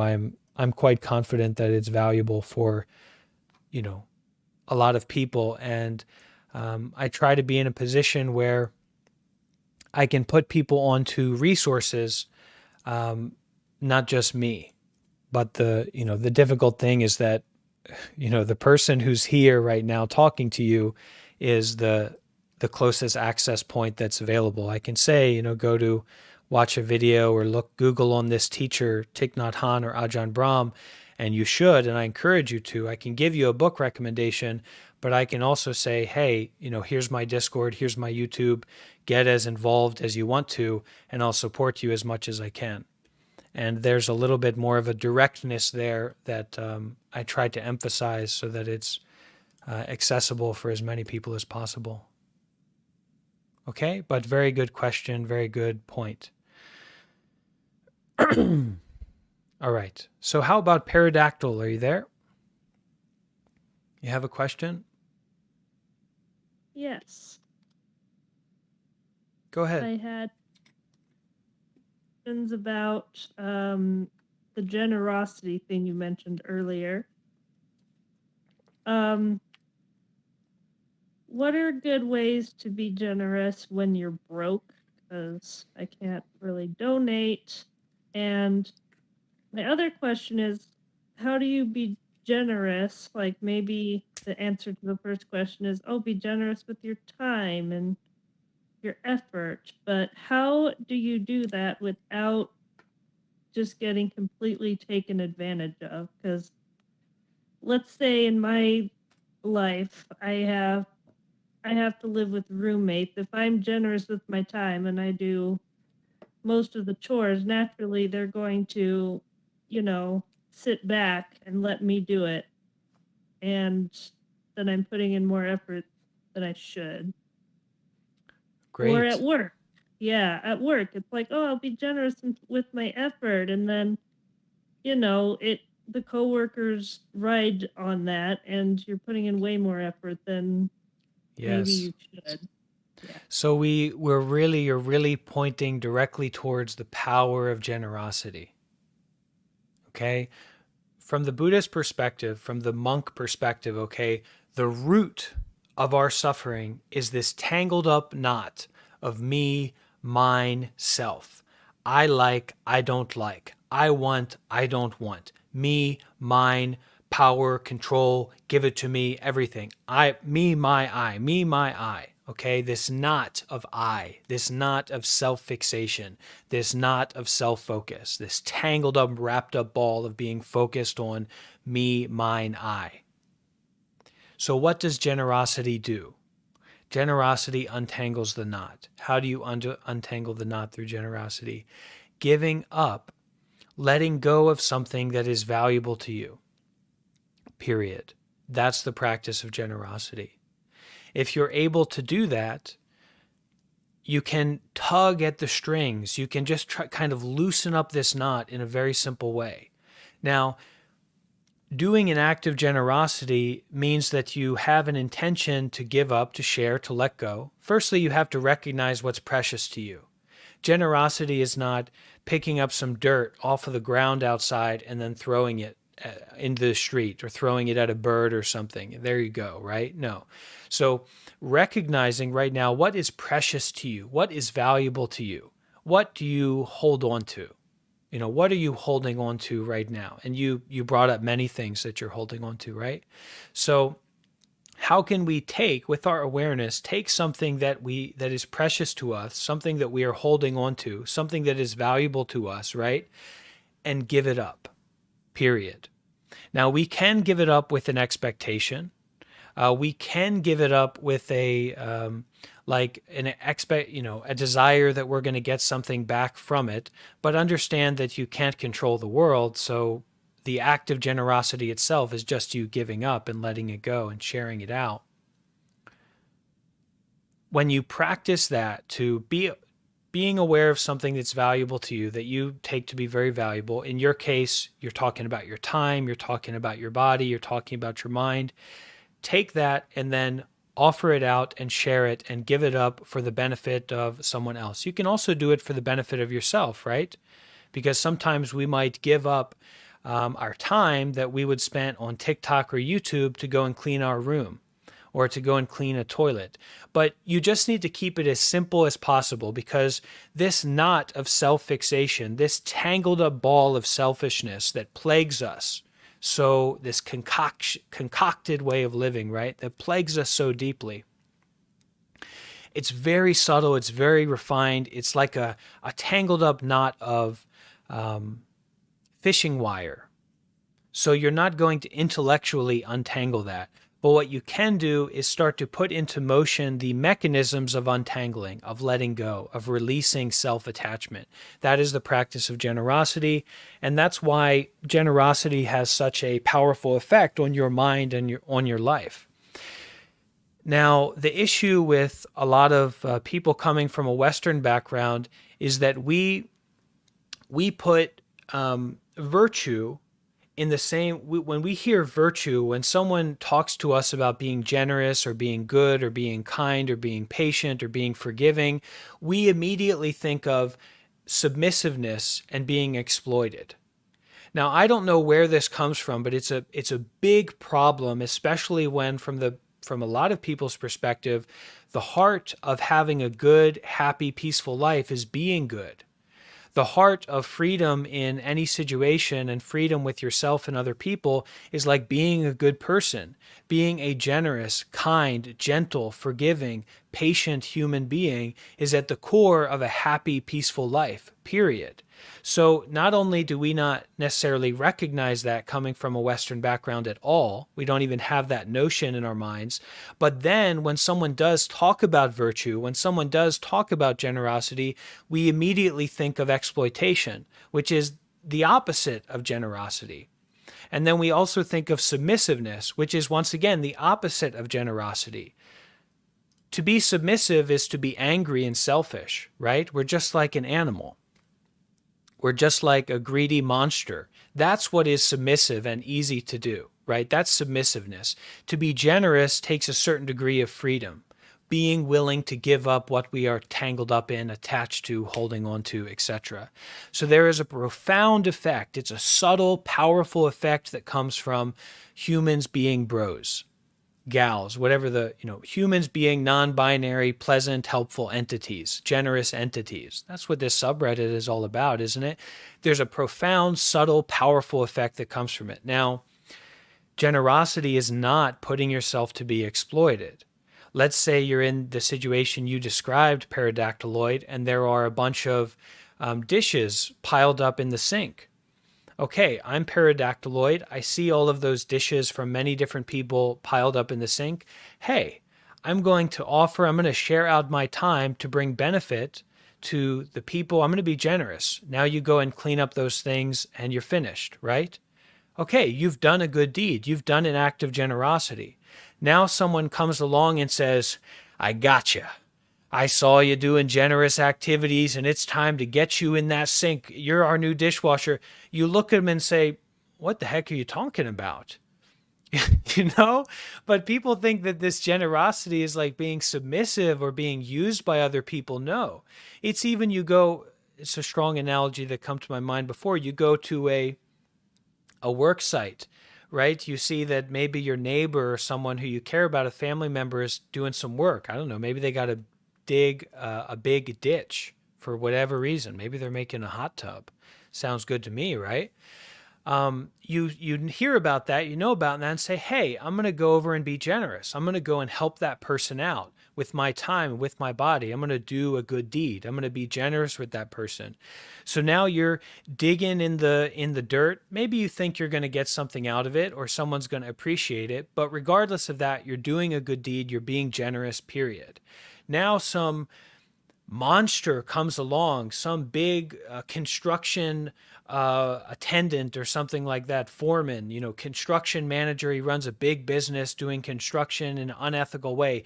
He comes along and says, I heard you were being generous and digging this hole for free. Come along with me. What are you talking about? Lunacy, right? So this generosity also gives us this ability to practice detachment. Okay, to learn how to let go of our reactivity to what we are holding on to and selfish about. All right, so when that big bad foreman comes along, we look at him and say, I don't know what you're talking about. I don't know who you are.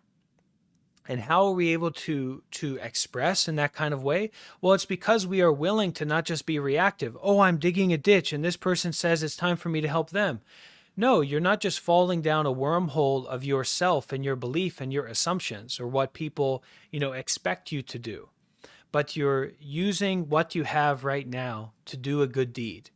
And the more that you can get involved in doing that from your own 2 feet, the more that you will feel this sense of self-fixation and selfish holding on to oneself kind of unravel and release more and more. That's the power of generosity. And of course, we can help a lot of other people along the way, and people may also appreciate what we do. Is it clear? Yeah, kinda. Thanks. I'll keep listening and hopefully, I lost my train of thought. But yeah, thank you. Yeah, if we can do good deeds, if we can be generous, then we kind of put ourselves in this position of freedom, to be free from only focusing on ourselves or only focusing on our desire. So generosity, doing an act of generosity is like doing an activity where we are free from our desire and we are doing only. We're giving up, we're letting go, we're sharing out.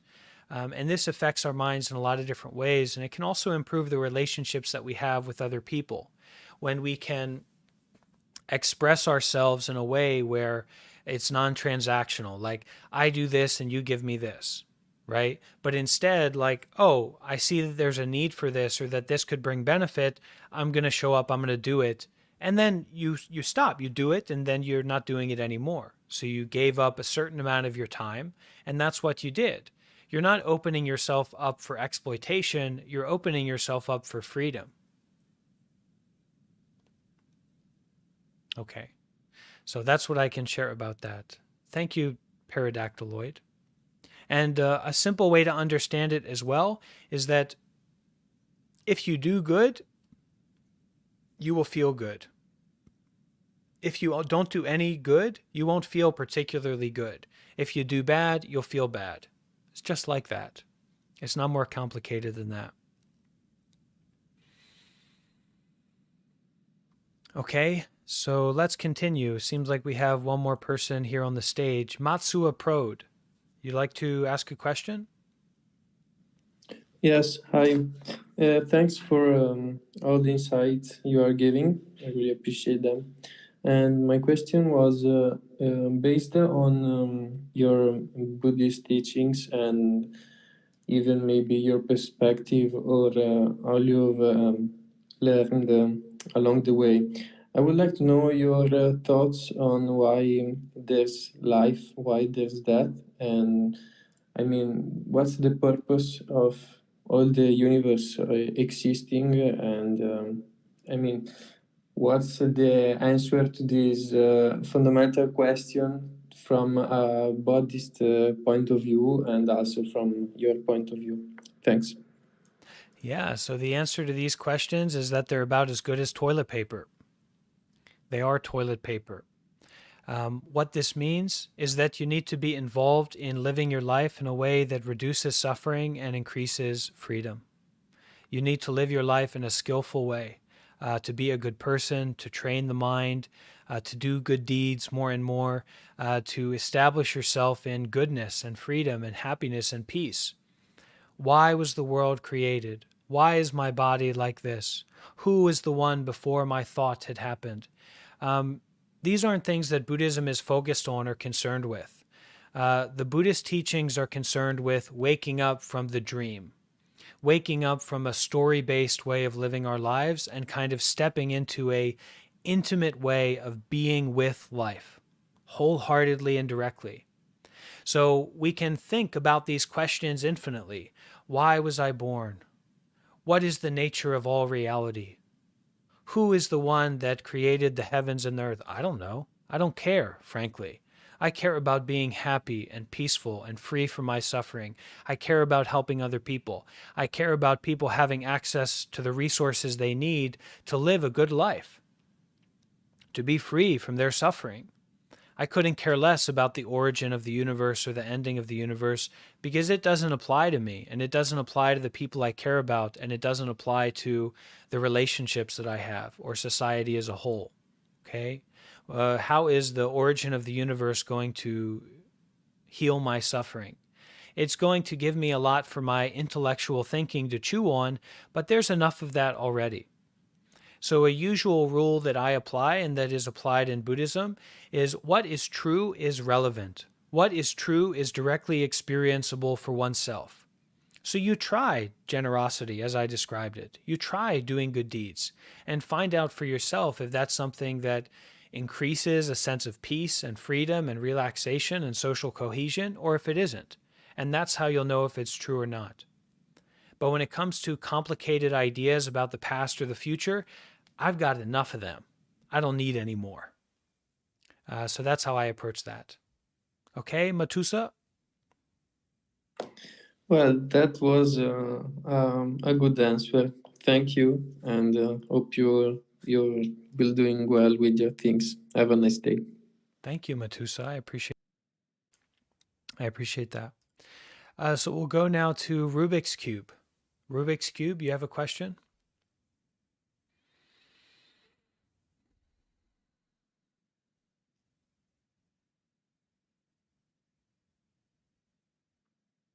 Okay, so round of applause for this group of questioners.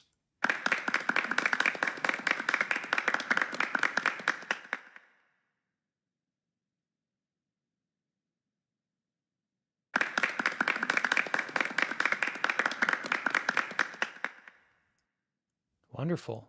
Thank you all. So we're going to bring up another group of people who would like to ask questions with their voice. And I'll also take a moment to check the live comments here and see if there's any comment that has come up that they may try to answer. A few people are joining the Discord server. If you join that, please make sure you read all the information closely in the welcome channel so that you understand what our community is and our intentions and the general environment that you're stepping into. This isn't like a regular Discord server, but it's an actual intentional community of people meditating together and being involved in the path, not necessarily religious, but doing their best to heal from suffering and develop and grow. It's a very intimate space, so please be respectful of that and read all the information in the welcome channel before you introduce yourself, and then you can be verified and join the community as a whole. Okay? So as I go to the comments, I also invite the people here in this live chat to go to the comments, and you can see the top comment is the post I made with resources. So my YouTube and a Buddhist music playlist that can be very nice. An app you can download that can give you a lot of resources, and 2 recommended teachers that are very high-level teachers in the wisdom world. And please do update that comment so that it stays on the top of the live talk so people can see it easily. Okay, how to solve procrastination? Try, do, show up. You want to be a runner? The minute you step outside and begin moving your legs, you're a runner. So keep trying to participate. Keep trying to show up and practice. Try. Through trying, you will eventually find that you're doing and not just procrastinating.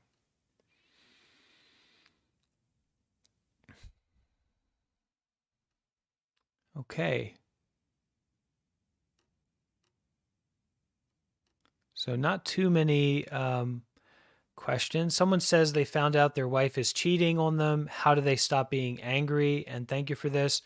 Kind of accept that we're all trying to do our best to live life in a way that doesn't make us miserable. And that when people act out in a way that causes other people distinctly to suffer, that's because they're suffering. So try to have some understanding and compassion for them. Also, that like life is a little bit more intimate and dynamic and real than just like a movie. But when we put ourselves into this rigid way of thinking and this rigid way of seeing ourselves and others, we kind of trap ourselves in a nightmare of life. And that can also be a good nightmare. You know, we trap ourselves in a dream. So try to, when you know that there's like a situation that really pulls you in or brings up this sense of like you have to show up, like you have to deal with this, try to be open to the fact that like what you think about the situation is not the situation. What you think about another person is distinctly not that person. And so even though we deal with really intense, difficult situations, there can be a quality of like, okay, you know, there's a freedom in it as well. And mostly what's needed is your presence and your sincerity rather than your miserableness about the dream of the situation that you find yourself in. And it's a good way to understand it, right? That like what you think about someone else is literally not someone else. It's not that person. So there's a space in that, right? There's a freedom in that. And we, especially in that kind of situation, you don't need to torture yourself so much, you know, about that wife or yourself.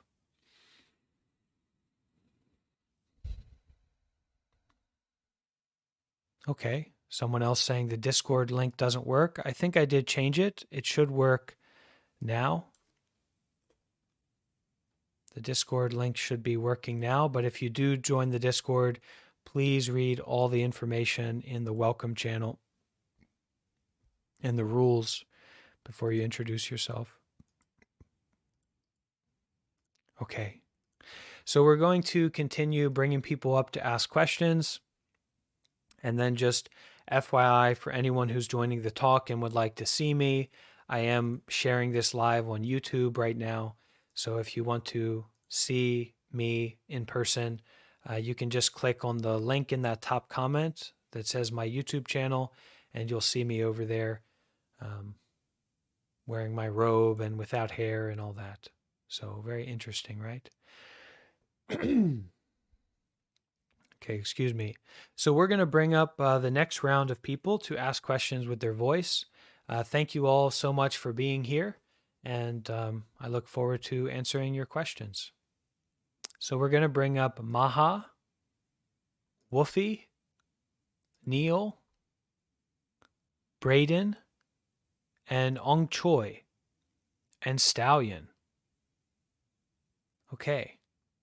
So let's start with Braden. Are you there, Braden? Yes, I am. Can you hear me well?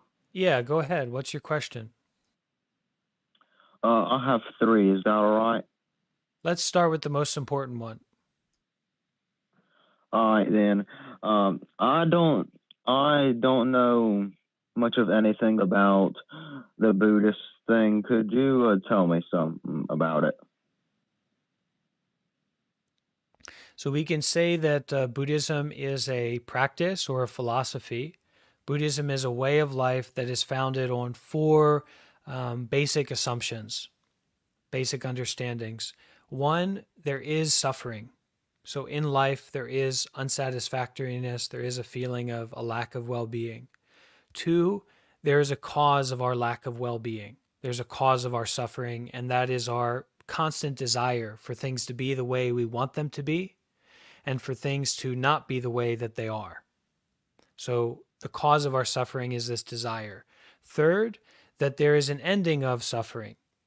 So it's possible for our states of desire and attachment and craving to come to an end and to experience enlightenment, freedom from suffering. And then 4, that there is a path to ending suffering. This is the primary principles of Buddhism. There is suffering, there's a cause of suffering, there's an ending to suffering, and there's a path to ending suffering. that path to ending suffering is 100% basically virtue, meditation, and insight. So be a good person, train the mind, get into meditation, and develop a deeper understanding of the mind and reality and how this all works. That's called insight. Rather than getting information about the content of the mind through our sincere and concentrated looking and meditation, founded on a platform of virtue, of being good, we can develop an insight into the nature of the mind, the principles of the mind, and by extension, the principles of reality, and we can begin to live in accordance with those. What's your second question, Braden? The second most important question I got. So earlier in this talk, you mentioned something about doing nice things, doing good things make you happy. Is that right? Something like that. So, what way does it make you happy? When I do nice things, it does make me happy for a second, but how?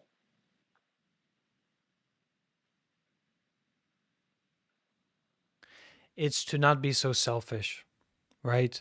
Our miserableness and our suffering and our unpleasantness, it always comes down to being selfish, being stuck on ourselves.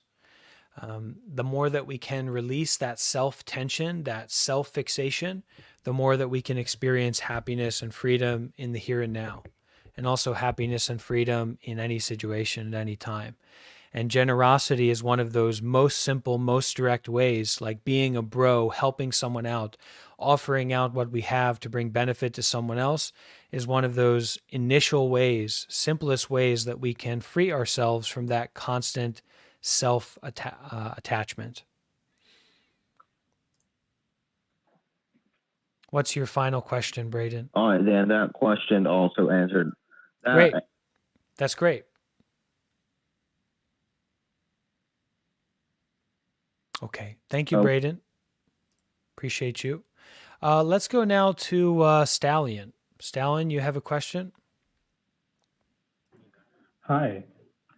So, can you hear me? Go ahead. So, thank you for hosting this, and I'm first off Vandami Bante. Okay, And Sukiho too. Where are you from? I'm from India. Okay, go ahead. What's your question? I'm a Buddhist by birth, and I've been practicing Buddhist practices and detaching from desires my whole life. So I'm good at that. So I just wanted to ask you about books.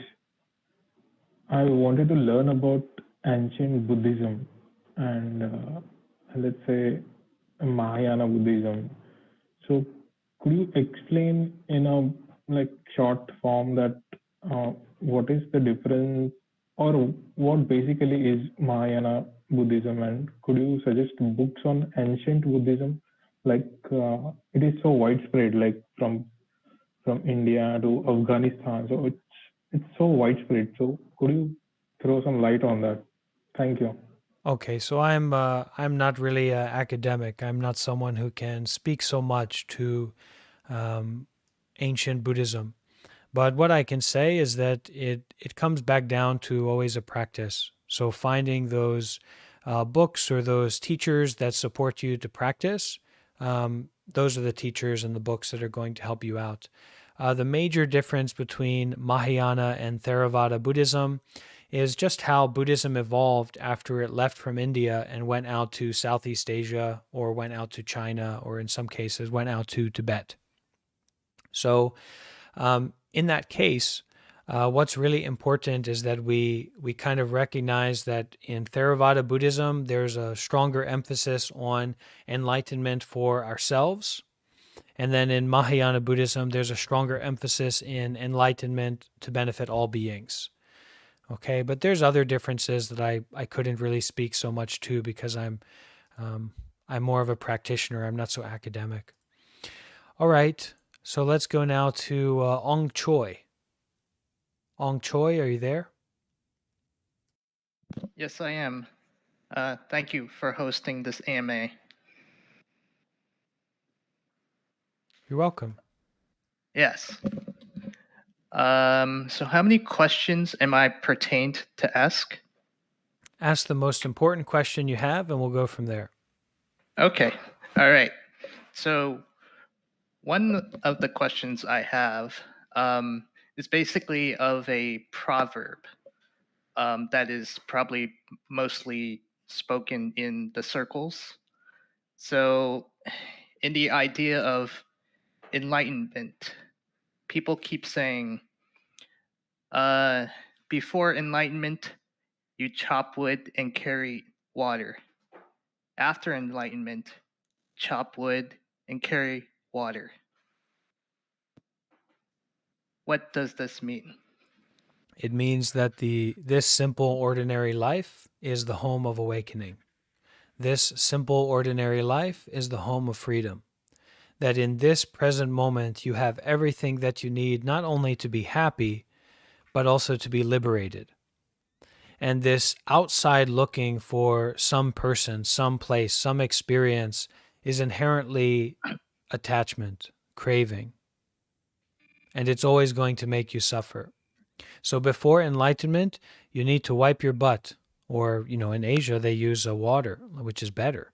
You need to wash your body. You need to eat, sleep, defecate, etc. After enlightenment, you need to do the same kinds of things. It's finding freedom here in this moment. It's finding everything that you need, everything that you've been looking for by no longer looking here in this moment. And that is in no way separate from a normal, ordinary, everyday life. So we will say that the state of an enlightened being, from an outsider's perspective, cannot be discerned from the outside by appearances. An enlightened person will look like a normal person. But it's this quality of mind that has changed, not the outside environment that has changed.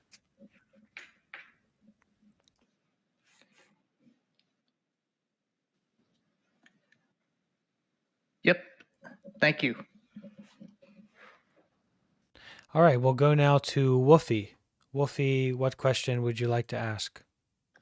Oh my gosh. So I've been thinking about this for a while, and I'm very impatient. I have ADHD. I'm just letting that be known. If I'm a bit rambly, that is why. I apologize. I'm gonna, just like before, I do want to thank you for hosting this AMA and giving me specifically a platform in which to speak and ask.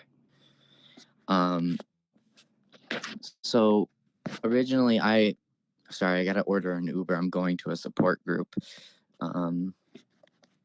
which is kind of what this is if you think about it. It's a little bit of a support group / educational type of thing. But all right, here's my question. Okay, let me pull up my notes. Sorry, I've been taking notes. So Buddhism is, if I understand correctly, the acknowledgement that there is suffering, there's a cause of this suffering, there's a solution to the suffering, and there's an end to that suffering through that solution. Right? Sounds right to me. Okay.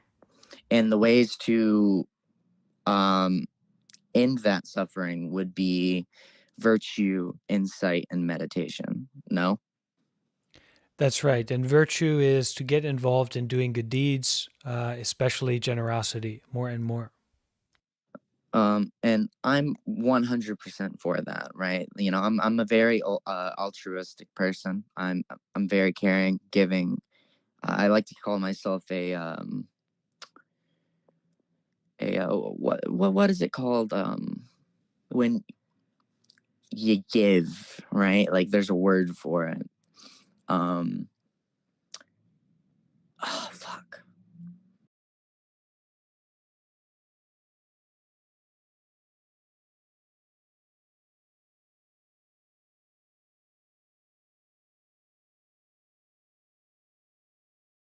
determines virtue, right? Like what is good, what is bad? You find through your experimentation, you find through your doing. Okay, and this is doing not from a place of self-fixation, but in fact doing Hello? from a place of giving. Oh, I'm sorry about that. So you find through doing, you find through trying, you find through exercising, and doing good not from this place of self-fixation or getting for yourself, okay, Can I adding ask? for yourself, but instead this place of generosity, this place of giving up, sharing out, letting go. So you exercise that, doing good deeds, doing skillful activities. Generosity is the simplest thing you can do. If you can find that you are comfortable with doing generosity, if you can become someone who practices generosity, then you can also start to follow precepts. So, for example, don't kill, don't steal, don't speak harshly, don't lie, be careful with your sexual activity. These are the 5 precepts in Buddhism. No intoxicants. Thank you so much. I don't and don't take don't take the alcohol, don't take these kinds of things, all right? That's really important. If you can start to practice that, then life changes, but it comes back to simplicity. Any kind of complicated notions that you have about changing your life or becoming enlightened or dealing with your suffering, they're just going to be adding to the problem. So finding a way in the life that you already live, the mind as it already is, the body as it already is, to be generous, to give up, to share, to let go of what you're holding on to. If you can do that, you can start to experience some more freedom or openness, freedom from this, like just focus on yourself, focus on your thinking, etc. Then you can start to be even more careful with your activity, more skillful with your activity. What else do you want to say, Wolfie? You have to unmute. I didn't realize I was muted. My bad. So, I mean, who determines? I mean, a lot of these things I would consider subjective, like moderating your sexual activity. What is inherently wrong with that, right? Or with the lack of. Well, let me stop you right there. This stuff that we're talking about is not really to be debated about. It's not to be confused about. You want to find out what's good and what's bad? Go over to Costco and drop trow. All right? Like, what do you mean? I mean, go over to Costco, use the toilet in the middle of Costco and see what's good or bad. Okay? When it comes to something like sexual activity, it means be careful of sexual misconduct. That means that your sexuality, maybe if you don't know about this, but your sexuality has a great capacity to cause suffering to yourself and to other people, period. So but sexual you can also misconduct. acknowledge that the opposite is. So hold on here, Wolfie, please. So the main emphasis here is to be careful about your sexuality. That is to regulate your behavior, to be more skillful in the way that you're acting, affecting yourself and affecting other people. So we have these 5 precepts in Buddhism, but if you can't even start to practice generosity, you couldn't really to regulate your behavior in any way. If you aren't willing to give up what you're holding on to, right? There's this story of the Zen master meeting a professor.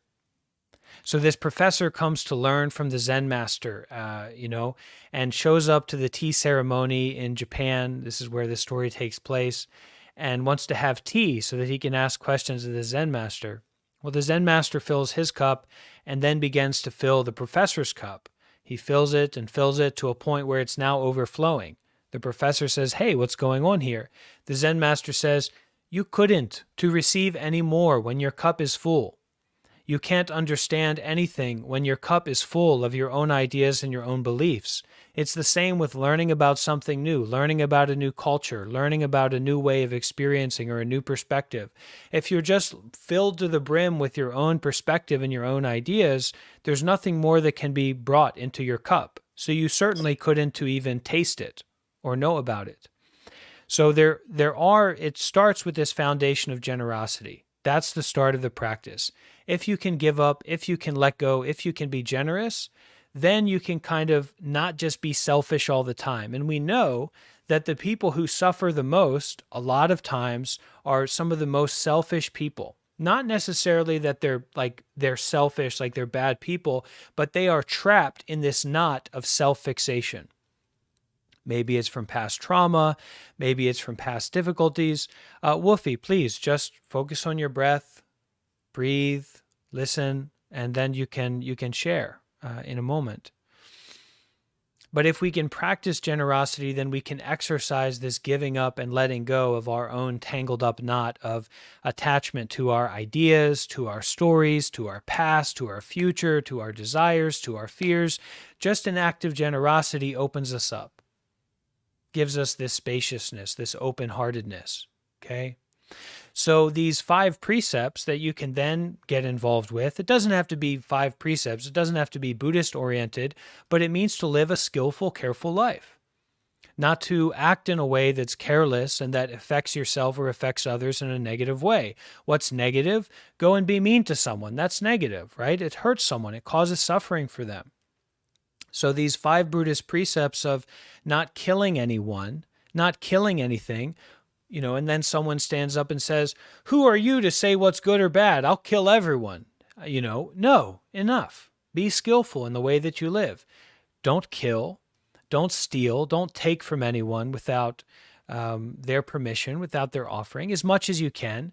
Refrain from the misuse of the senses. Okay, be careful with your sexuality. What does sexual misconduct mean? It means using your sexuality, participating in sexuality that causes harm to yourself or to someone else. There's no debate. There's no discussion about, well, wait a minute. I mean, what are you talking about? Be careful with your sexuality so that you don't harm yourself or that you don't harm anyone else with it. Period.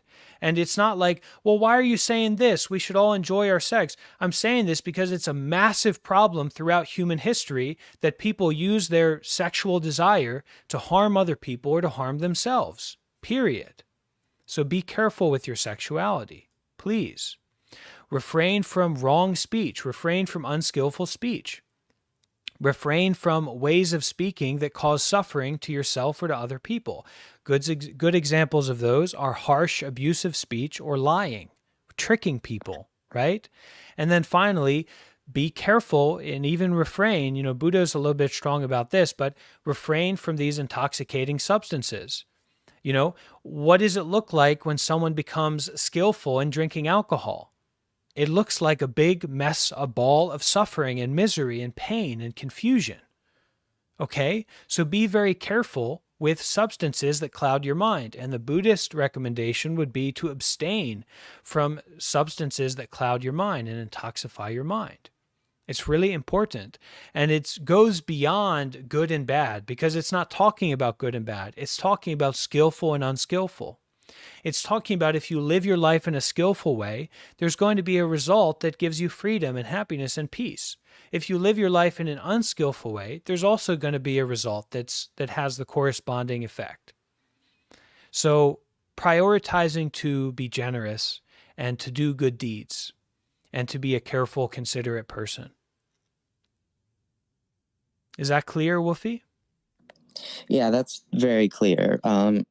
So I have an observation, and tell me if I'm wrong, and if you believe I'm wrong, because subjectivity, right? Is your glass not so filled up to the point where you cannot see outside your own perspective as a person with these principles, with these virtues, right? I mean, Hitler thought he was a good guy. I don't personally, but he thought he was, and be something as simple as saying "do not kill." Context very much matters in that scenario, because if there's somebody assaulting another person because of their race or any other marginalized thing you could have, and you kill them to stop them from killing someone else who didn't bring on the aggression themselves, would that be a bad thing in Buddhism?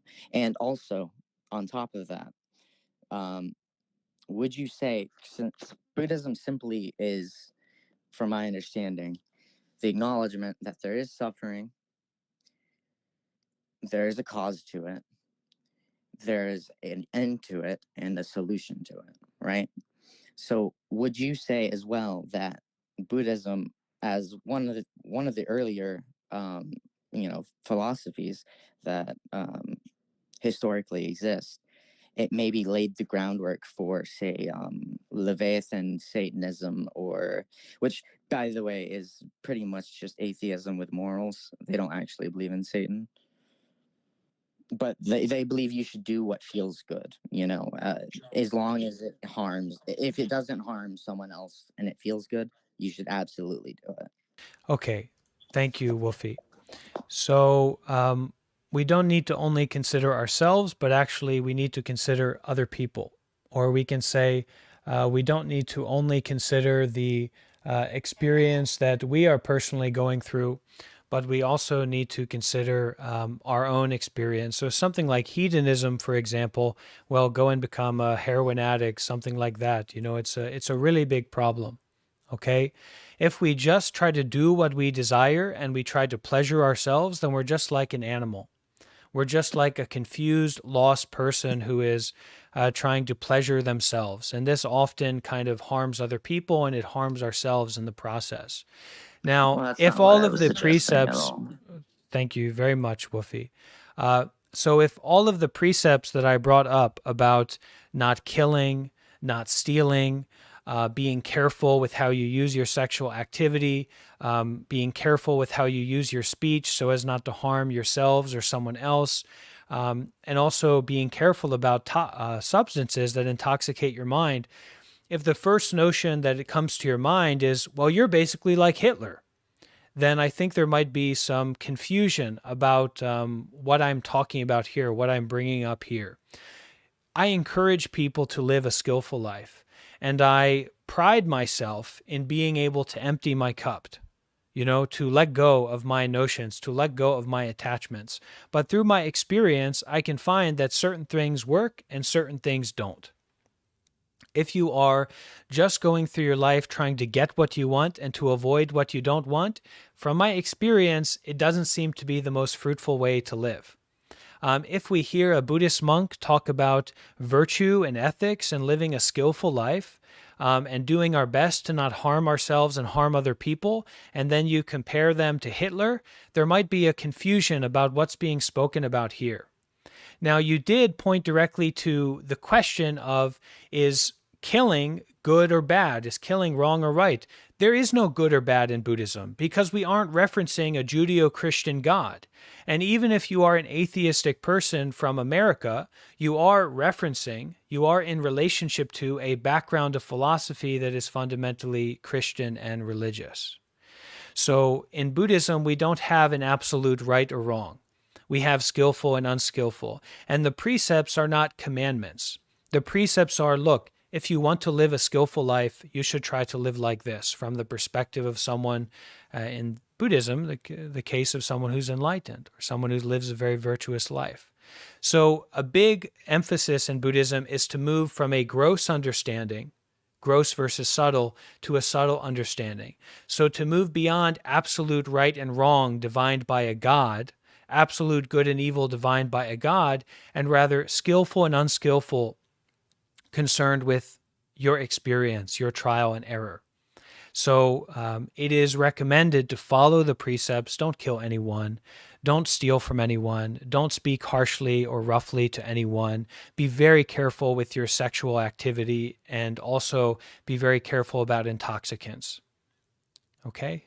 Thank you very much, Woofy. I appreciate your sharing and your comments. So we're going to go now to Maha. Maha, do you have a question? Something you want to share? Good evening, Venerable. Good evening. Good afternoon here in Virginia.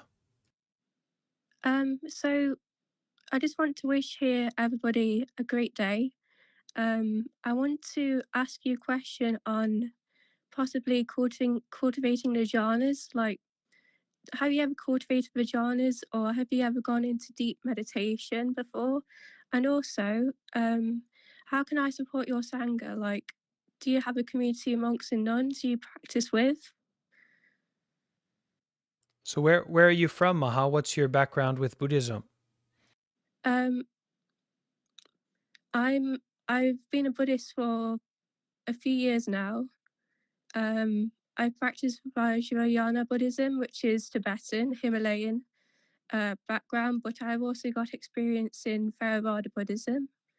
I'm very grateful to be here because I'm actually speaking to actual proper monks, so I want to make the most of it. Sure. So I would say that I've certainly had some pleasant experiences in meditation. I would not say that they were jhanas or especially deep or profound meditation experiences, but I've had some pleasant and meaningful experiences in meditation, but I wouldn't call them jhanas. I would say that the biggest effects that I've gotten from meditation are consistently practicing and kind of facing my suffering and seeing the passing away of certain physical or mental experiences for myself so that I develop a trust in something like impermanence, these kinds of things. I wouldn't say that I've had particularly deep meditation practices, though, or experiences. And I kind of focus, or I have a affinity towards Zen or Chan Buddhism. And to have like jhanas is not emphasized very deeply. My teacher doesn't emphasize jhanas at all, really.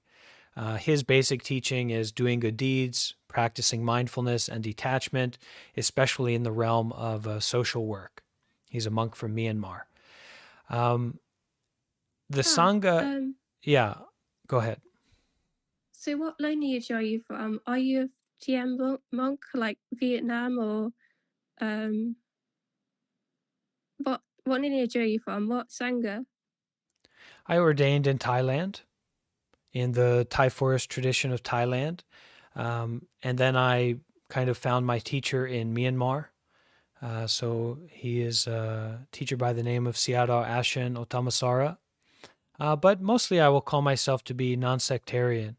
And currently I am a traveling monk. I am a wandering monk. So I'm affiliated with many monks in many different temples. But I would say my Sangha is my online meditation community that I am the main facilitator for on Discord. So our community over there, we have over 4,000 members. It's the most active meditation community, definitely on Discord, but probably online. On our regular group meditation sessions that we have twice a day, usually, sometimes more, we have 50 people or more who join and participate with us, for a good hour or 2 hours every day. So it's a really in-depth kind of Sangha and meditation community that we have online. And we share those events through YouTube. So I kind of practice following my teacher's instructions of social work and especially doing good deeds through online avenues, something like this, for example. And then I go into retreat periods. So this September, I'll be going into retreat for 3 months. And I'll be away from, hosting sessions, but we'll still have things going on because we have quite a vibrant community of meditators, and they'll be supporting one another on the path through Discord and through YouTube.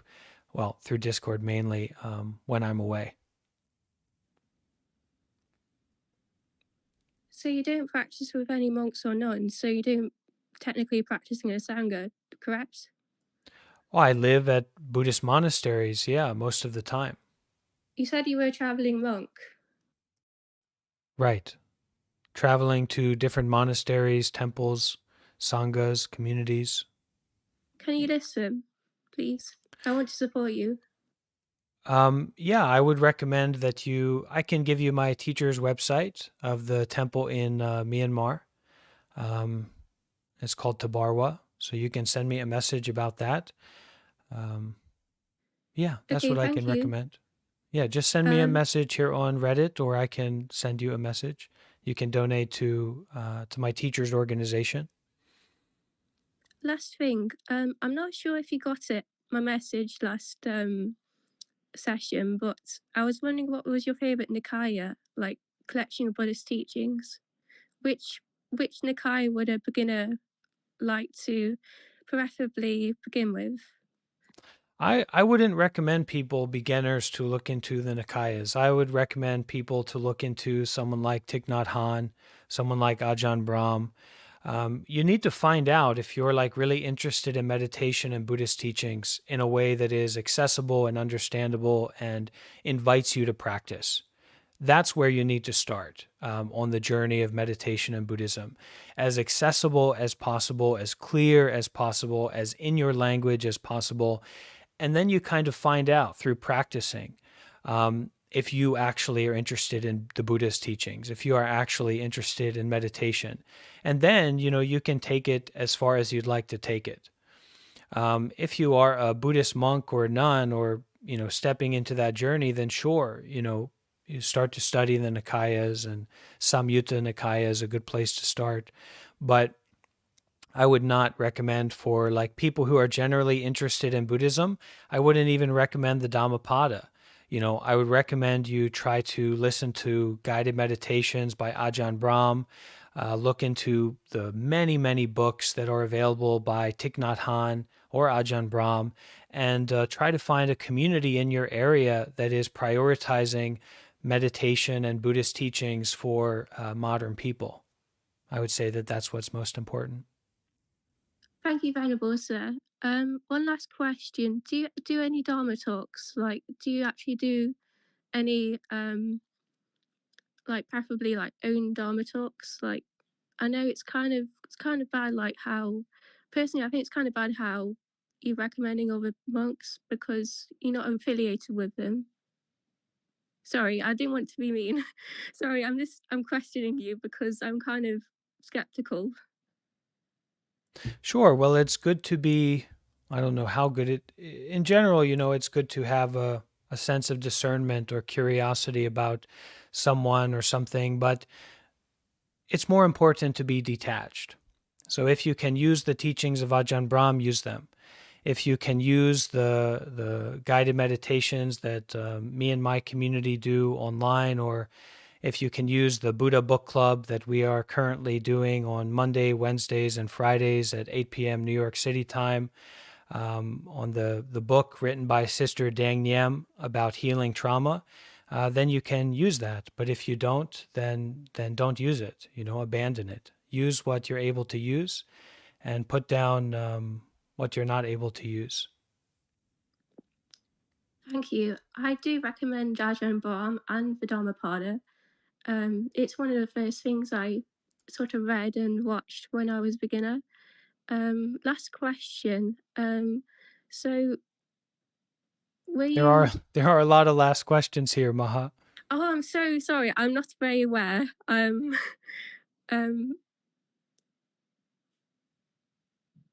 Possibly last question. I'm not saying it's true, but last question. Where did you ordain? Like, where can we ordain? Like, do you have any advice on how to ordain? Sure. So it's much more difficult for a woman to ordain and become a monk than it is a man. It's much more difficult simply because there are very few monasteries that are run by women compared to the amount that are run by men, and monk monasteries. So if you seriously want to ordain, and thank you, Maha, I appreciate your question. If you seriously want to ordain, of course, you first need to become quite serious about meditation. You should likely attend a few intensive meditation retreats. You need to develop a relationship with a monk or a nun.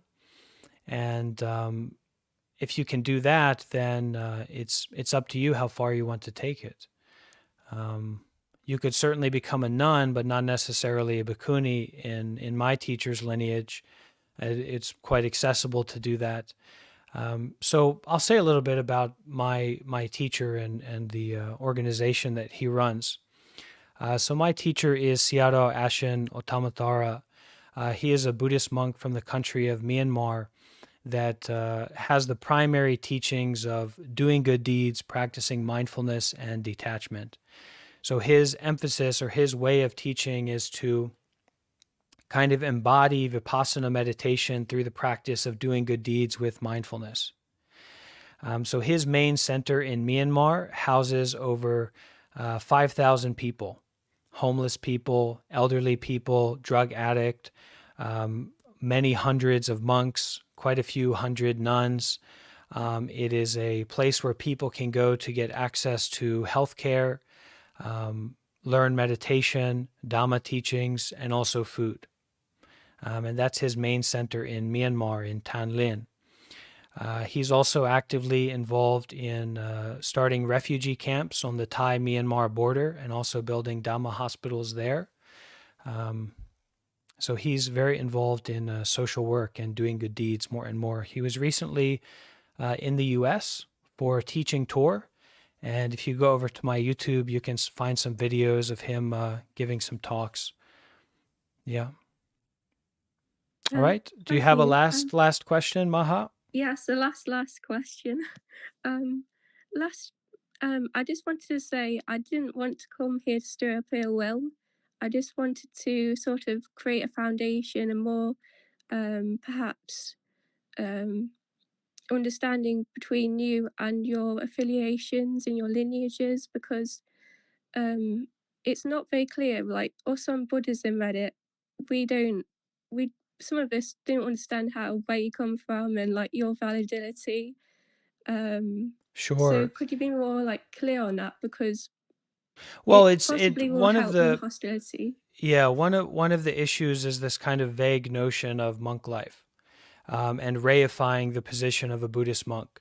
So in Buddhist society and Buddhist culture, going back to the time of the Buddha, becoming a monk is meant to be exceedingly accessible, period. So someone being a Buddhist monk doesn't necessarily mean that they're a teacher. It doesn't mean that they're a perfect person. It doesn't mean that they're wise. But it means that they have joined a fraternity, have joined the Sangha. And the Sangha, especially when it comes to Theravada Buddhism or any kind of Buddhism, Mahayana Buddhism, Vajrayana Buddhism, the Sangha is a fraternity where there are insiders and there are outsiders, meaning you're either a monk or a nun or you're a lay person. This is something that's very strongly held within Buddhism. So some sanghas, some groups of monks are more sectarian. So something like the Ajahn Chah Thai forest tradition is exceedingly sectarian. And also some sects of Vajrayana Tibetan Buddhism will also be exceedingly sectarian. But in general, you're either a monk or you're not. And the, kind of like the authenticity of someone being a monk in the monk life, like in the fraternity, is more about the quality of their mind and the way that they carry themselves than it is their, like their official lineage, or, that they're a part of this sectarian group or teaching group. So like for myself personally, I moved to Thailand in 2018 after being a Buddhist and a meditator for a number of years in America. And my first kind of taste of monk life was not being a monk, but was living at a residential Zen training meditation center for a year. That was in 2015, and that really changed my mind around in a lot of ways. 3 years after that, I kind of reached success in my material life. Like I had a great job and I had a great relationship and et cetera, et cetera. I had all these good resources at my disposal for avoiding pain and getting pleasure. And I found that that was not what I wanted. And I started to give all that up and eventually realized that, wait a minute, aren't there Buddhist countries? And I didn't even know what a Buddhist country meant or would mean. But I saw that there were Buddhist countries, and I kind of found out, right, that these countries are full of monks. So I started contacting monks in Thailand in early 2018. And through connecting with them online, and talking with them, and also talking with some American monks about my aspiration to ordain and the efficacy of that, or the possibility of that, I found that it was possible to go and become a monk. Now, I didn't know what it meant to be a monk because I'm from America. I'm not from a society where monasticism or anything like that is really emphasized or alive. And also the tradition that I started with Buddhism and meditation in did not emphasize monastic life. So like the Japanese Buddhism, they don't really have monks and nuns. They have it's more like a priest class. Anyway, so I just on trust, just on faith, I flew over to Thailand and arrived in Bangkok in 2018, and I began interviewing at temples, at monasteries, interviewing with monks. And even, my mind was quite strongly set on becoming a monk. And that meant I wasn't drinking, I wasn't, partying or something in Thailand. I went there to try and be a monk because they said it was possible. I didn't know if it was. They didn't say, hey, come here and you'll live at the temple. They didn't, they never told me that, but they said, yeah, you want to become a monk? That's wonderful. It is possible. So I flew over, I started interviewing at these temples. And eventually I connected with a monk who was a Pali scholar and also spoke English. And he made it clear to me that, he would accept me and he would support me to go through the ordination process. So I ordained at a temple called Wat Padara Pilom in Thailand, quite, like politically a very well-renowned temple in the Dhammayut tradition, the Thai forest tradition, the Thai forest, not the Ajahn Chah. So I ordained there, and then immediately my dependence was transferred to from my main teacher, who's this big head monk who ordains tons of people, to his disciple, which was a little bit outside of Chiang Mai.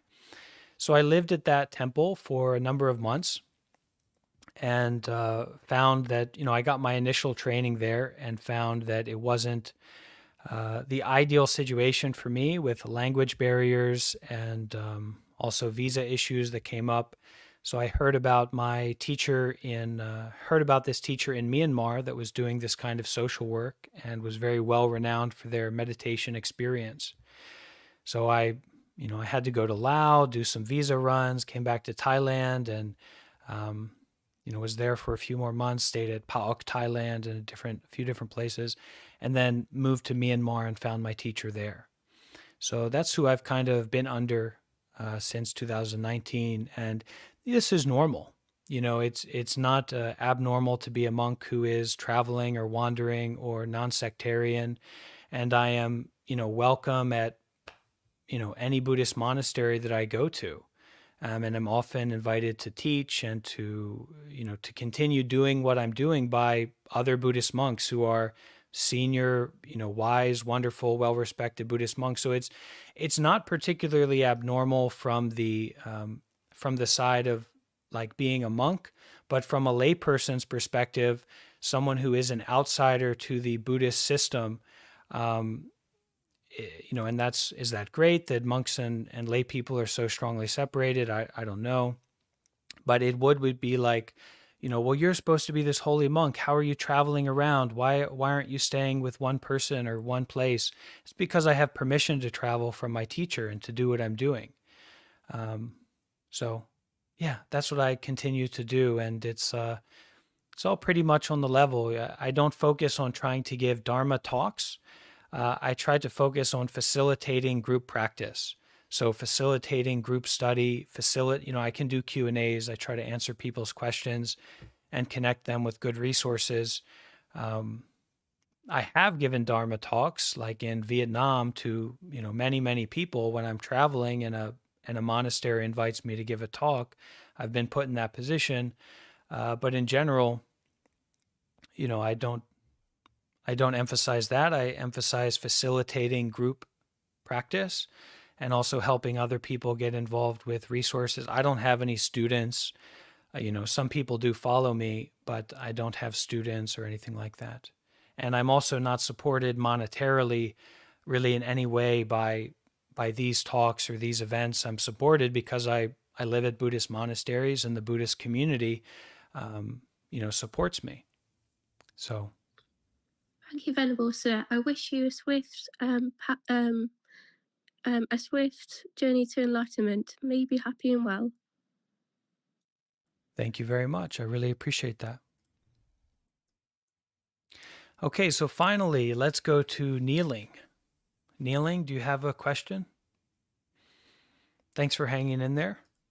Been waiting for a while. I don't have a question. I have a conversation. First, I just want to say good evening, good morning, and good night. Okay, thank you.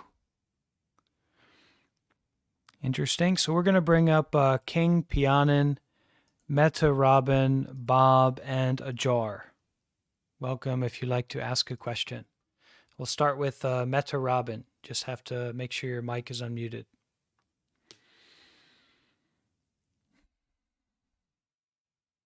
Meta, are you there?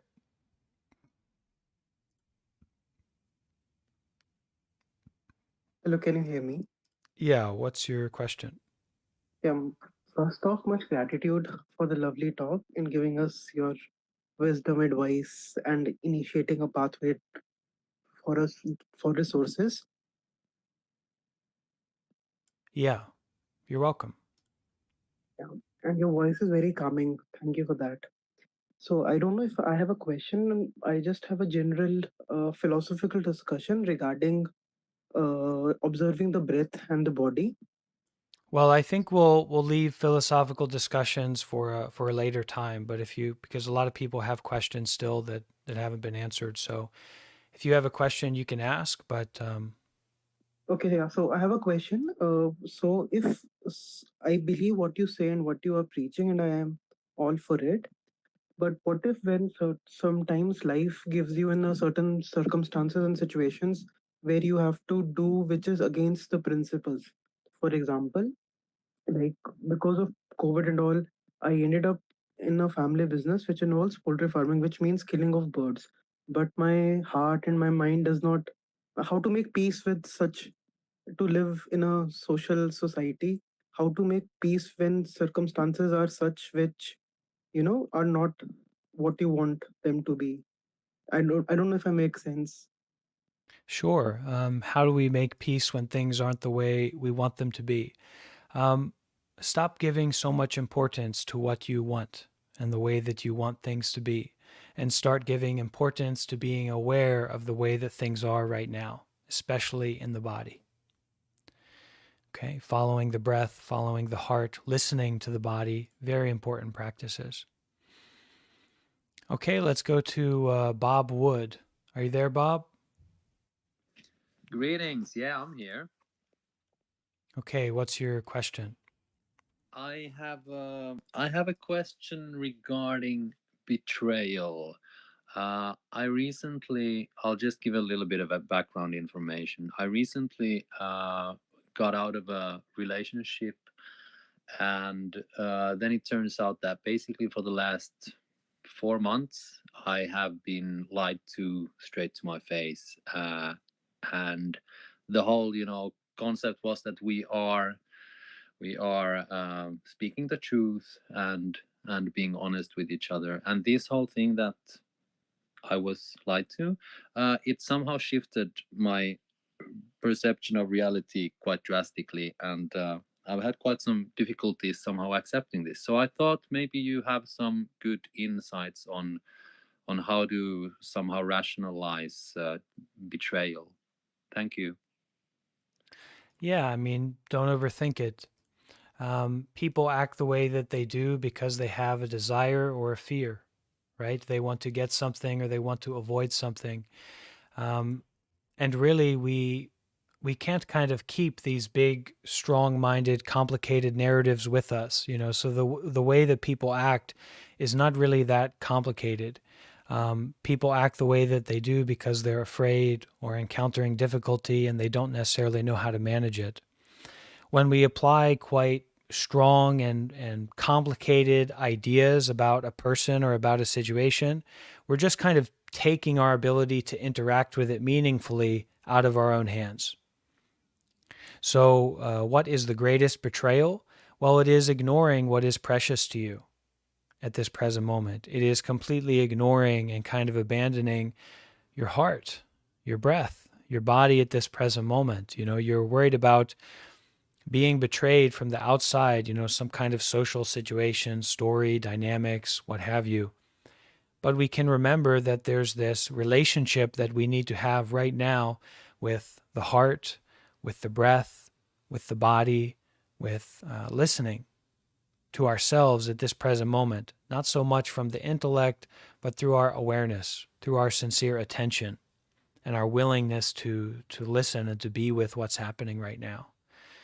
So when we experience great loss or betrayal or things, in a big way don't go our way, it's an invitation for us to be intimate with life itself, with the present moment itself, with reality itself at this moment. Things are not going to go the way we want them to go. People are going to say bad things about us when we want them to say good things about us, right? People are going to see things in a certain way when we want them to see things in a different way. It's just life.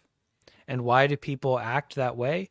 Because they're just trying their best to be happy, to be free from suffering, to navigate their world skillfully.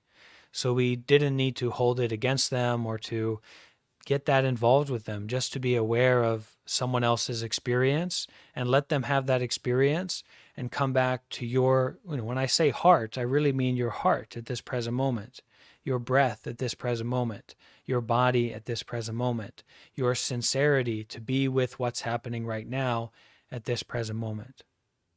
So that's how I invite you to deal with betrayal, Bob. All right, thank you very much. This was it was a very good answer, and yeah, it really resonates with me. It's personally at the moment the like there is there's somehow a lot of mind chatter, and the trouble is kind of actually staying in this moment and not spinning away with all kinds of thoughts, and then the thought brings out emotions and you get into a sort of loop with that. But yeah, thank you very much. I will do my best with this, and yeah, obviously people try to do their best, and yeah, I realize this kind of behavior has a lot to do with fear. So yeah, just have to accept and move on. Thank you very much. You're welcome. So let's go now to Happiness. You have a question? Hi, hello. Really appreciate this great opportunity. And I have two maybe controversial questions, which is first regarding how do you see the principles and dogmas of monotheistic religions such as Christianity, Judaism, and Islam? Well, I don't emphasize to look at them or to focus on them much, but I would say that how I see them is in many ways in a stark contrast to Buddhism as like a school of philosophy.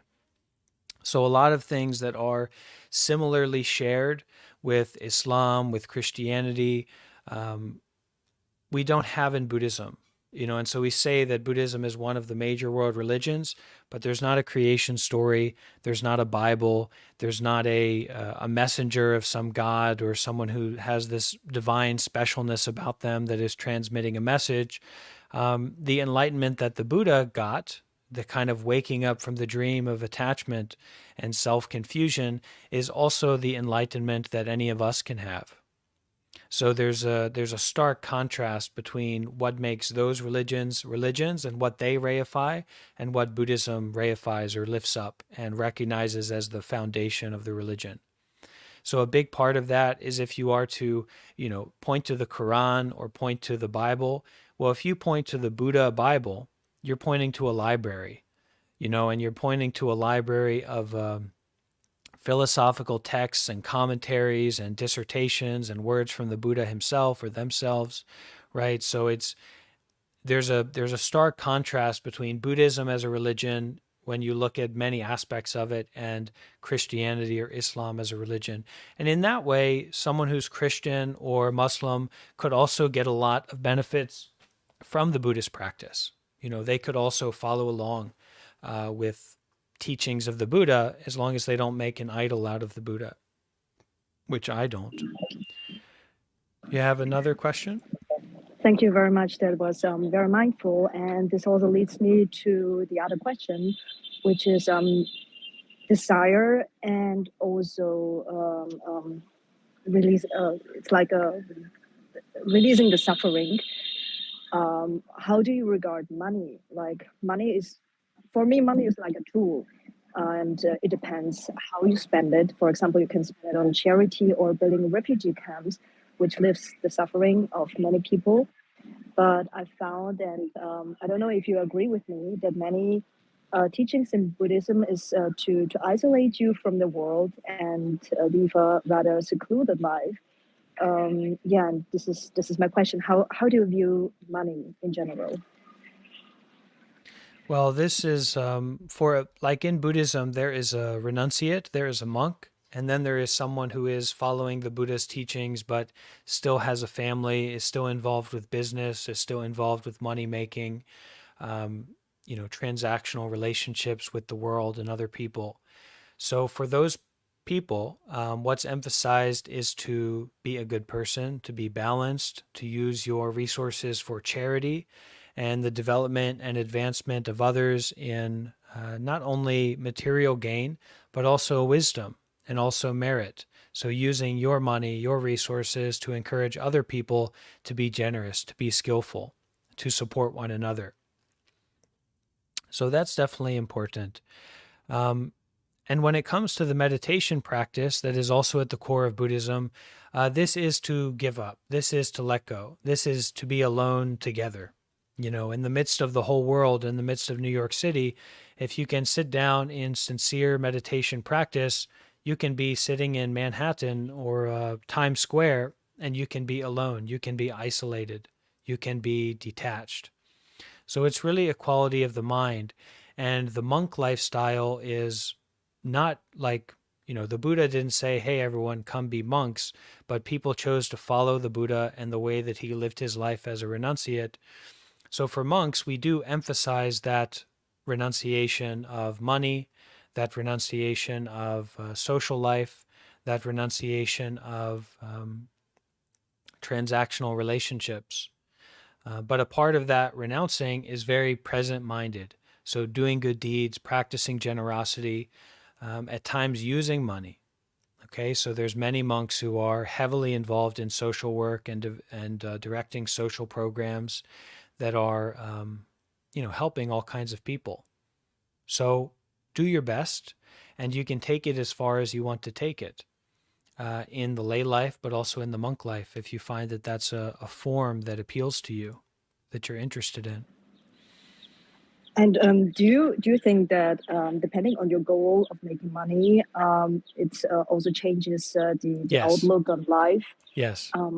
For example, one goal in life, it could be making money in order to help people, because with money you have more of a leverage than you would usually have. Yeah, intention is very, very important in Buddhism. The intention that you bring to your work, the intention that you bring to your use of money is going to really change the quality of your mind as it relates to being involved with those things. If you can have the proper intention, then you can show up to a job at McDonald's and see it as a way where you can help other people be free from their sufferings. And where you also can free yourself from your sufferings if you have your mind to be in the right quality, with the right intention, with the right focus. Thank you so much. And my last question would be, suffering, like desire and suffering. Sometimes in this world you cannot avoid suffering. Wherever you go and whatever you do, it causes suffering to certain people or animals. For example, eating meat, or if you even try to live your best, it causes suffering, like the butterfly effect. It could cause suffering to a group of people, also depending on the action you set, but it's not avoidable. How do you do that? So don't become self-fixated in any situation.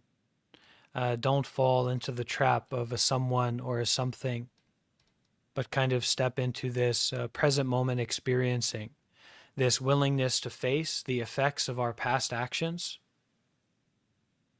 And also this willingness to be involved in doing good deeds more and more, not only for ourselves, but for all beings, to also be free. So don't see suffering as something that's a boundary or a barrier. Suffering is to be faced. Suffering is to be known directly. And this knowing of suffering allows us to have an understanding of how to transform suffering more and more skillfully. You know, it's the first noble truth in Buddhism. There is suffering, or there is this sense of dissatisfaction. To the degree that you can be really fully and deeply aware of that, you can transform your relationship to it to be fundamentally skillful. But we have to do our best. There's no perfect way to live that's not going to cause problems for ourselves or for other people, especially not from the situation that we're in, right? We're not enlightened. We're not Buddhas. We're probably not in the most ideal conditions for our meditation practice and for our transformation of suffering, right?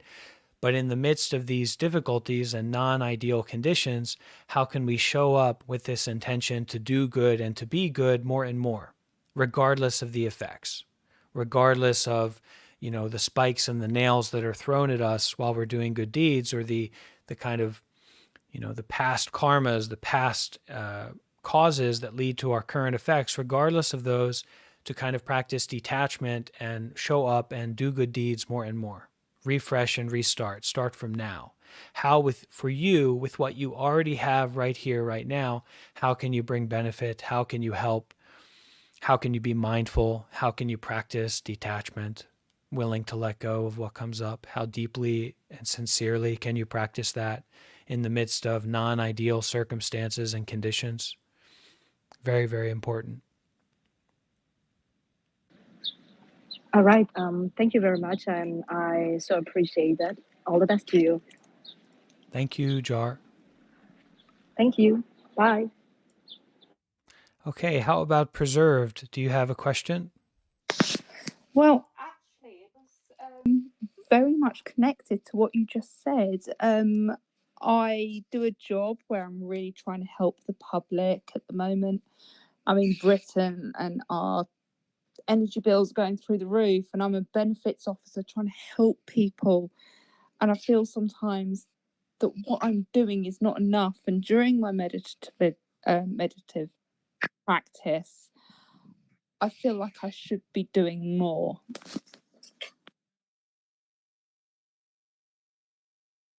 This kind of mindset is just feeding the sense of self, and it disempowers us.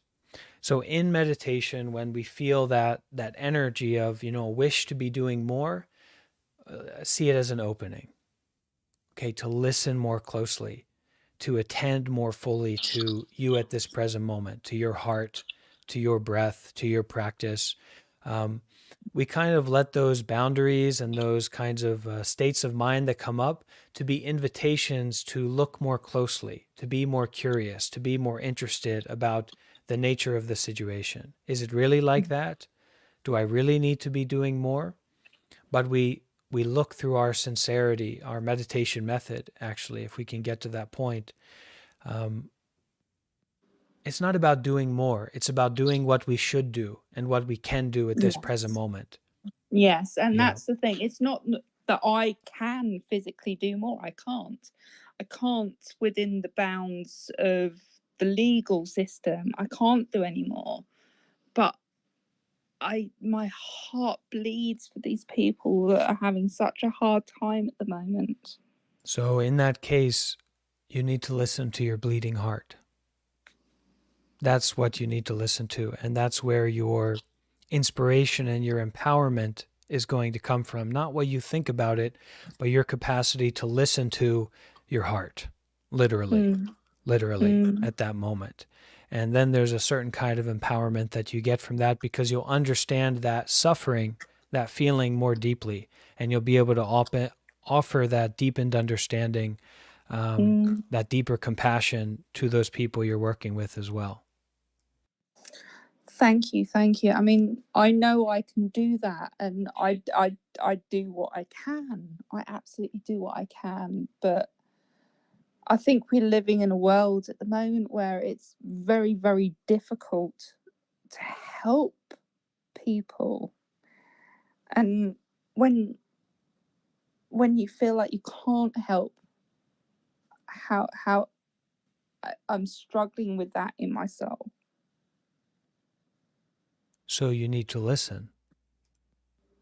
It's the listening, it's the being willing to be with what you're experiencing, not on an intellectual level, because so many things in our life are simply not going to be solved on an intellectual level, but they can be solved on the level of being willing to listen and to heal, to give that attention and that tenderness and that acceptance to ourselves and that suffering in the body, you know? So use that energy to invite you to a deeper quality of listening, a deeper quality of opening up to what you're experiencing at this present moment, especially in the body. Thank you. I feel like that is exactly what I need to do. I need to listen deeper. Thank you. Thank you ever so much. You're so welcome, and keep up with these doing good deeds activities and lean into that intention that when you show up to work, you're not doing it to make money. You're not doing it for this kind of selfish benefit, but showing up to help, to offer out, to serve. And that's a practice that's very empowering and supportive. Just going to say that no one does this for money. No one does it for money. We do it because we love to do it. And we need to help people. I've not met a colleague that doesn't want to help. So thank you, Preserved. Thank you. Thank you ever so much.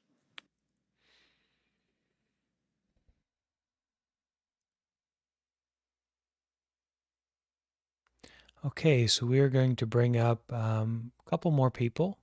We'll bring up Vivid, Key, Ill, and April, and Lucky. Bring up to the stage. Go ahead, April. Why don't you start us off? Are you there, April? You just have to unmute your mic. Oh, hi. I posted a comment earlier, and I don't think many people saw it, but I guess I'll read it out loud. I have had the, I guess, unfortunate luck of being born a transgender person, and I'm glad I finally discovered who I am, and I've been able to transition the last year. I'm not done, but the highly politicized existence of people like me has made this journey rather rather difficult, and it's just shocking to see how cruel people can be to people like me, even in jest. So I guess my question is, how do I or anyone else like me really navigate a hostile path where people make fun of your suffering, and the ability to seek treatment has become an issue of being one political being of one political opinion or another. As of now, I've just been kind of taking it one day at a time, building thick skin and to try to push forward, but it has been emotionally exhausting. Yeah, thank you, April. So certain places we couldn't to spend much time there. We're on a journey of healing. We're on a journey of recognizing our true self and touching our true self consistently to live in an embodied and sincere way. We're on the journey of offering complete unconditional acceptance to our body, to our heart, to our breath. We're involved in the practice of listening to the body, listening to the heart, okay? We're also developing this capacity in the face of a world that is not like this. We are practicing and developing this capacity of loving kindness, period. It doesn't matter who you are. It doesn't matter if you're accepted by other people. It doesn't matter if other people think you're real or fake. Whatever the situation is, practicing loving kindness towards ourselves, capable of using loving speech, especially towards ourselves. These are practices that we need to exercise if we want to transform in the most meaningful way, to heal, to grow, to be independent in the face of adversity. recognizing that, we need to know where we are on our journey. And if we are careless with how we act out or how we step out, it can be very dangerous. There's a possibility to hurt ourselves and also people who are with us if we're not careful. So recognizing that there are certain spaces that will attempt to be violent towards you, be careful about those spaces. And recognizing that the world as a whole is not a place that is going to engender or teach or guide you to have a deep sense of loving kindness towards yourself and acceptance of yourself. You need to all the more turn inside to practice that and to know about that. The truth of the matter is that we can deeply engender in ourselves self-acceptance. We can deeply establish in ourselves loving kindness towards ourselves, and we can carry that with us, but we have to get involved. We have to practice. And it's to the degree that we practice it that we will be supported by our practice. So I'm not transgender. I can't speak to what that experience must be like. But what I can say is that there's no better ally than the ally in you.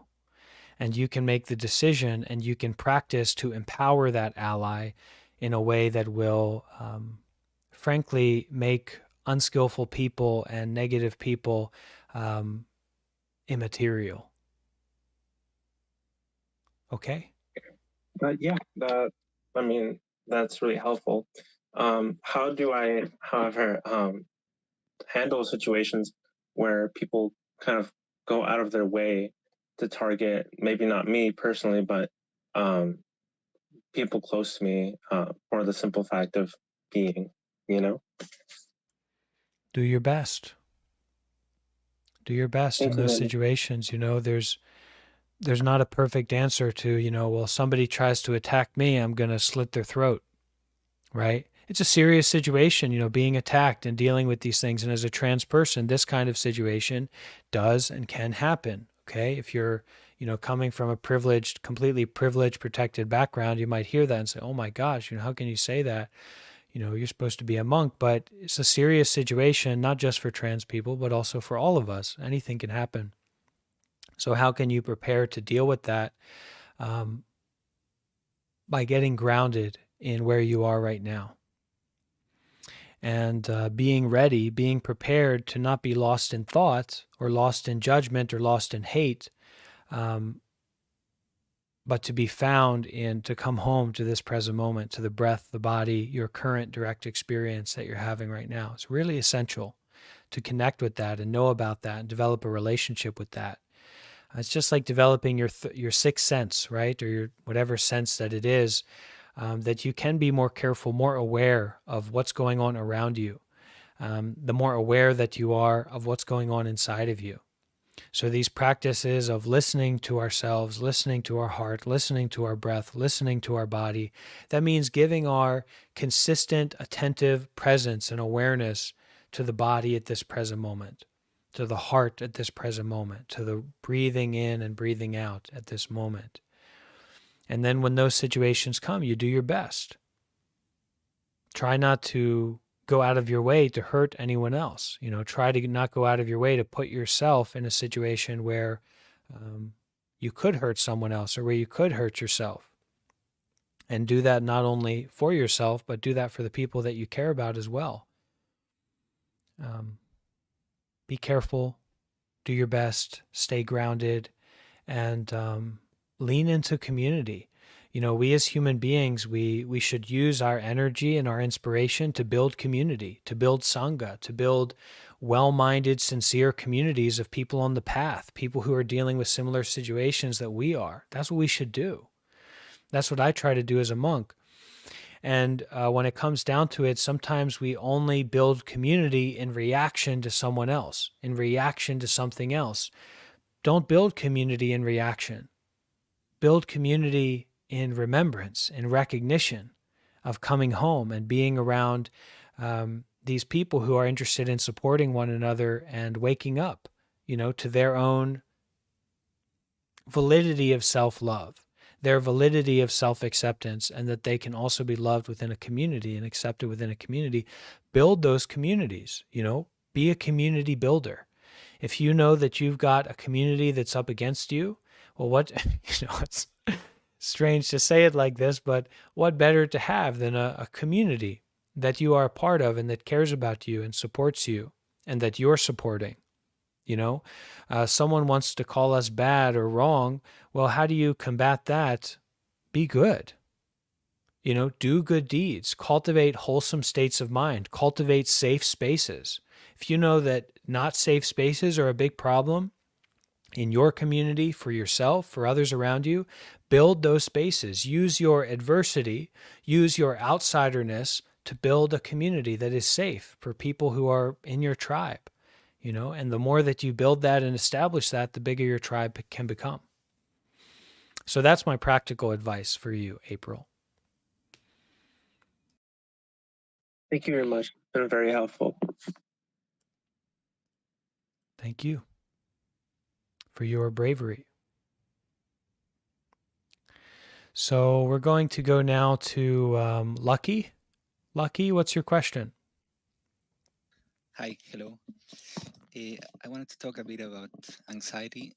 I'm someone who has experienced anxiety these last few years after a traumatic event. And I feel like I've made a lot of progress in terms of calming my body and my mind through the practice of meditation and yoga. From looking at your videos, and I could be wrong, it seems to me that you are someone who is constantly practicing a state of mind which has an element of peace and tranquility. I was wondering if you could talk a little bit about that. Am I right? What has been your experience with that? Okay, thank you, Lucky Mud. I think a lot of people are in a similar situation. A lot of people suffer from anxiety. And I also have, and I do.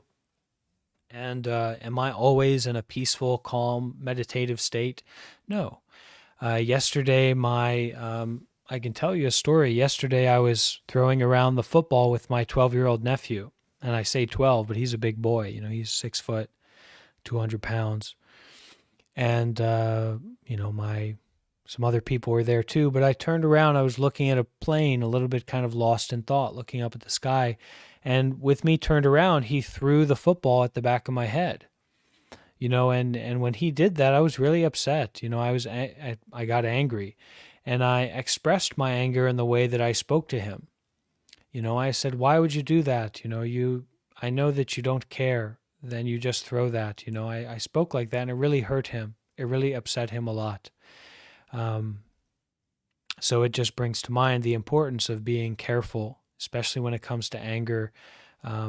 Does anger make you feel good when someone's angry at you? Well, no, it doesn't, does it? Well, it's not going to help someone else. It's not going to fix someone else's problem if you're angry or offer anger to them.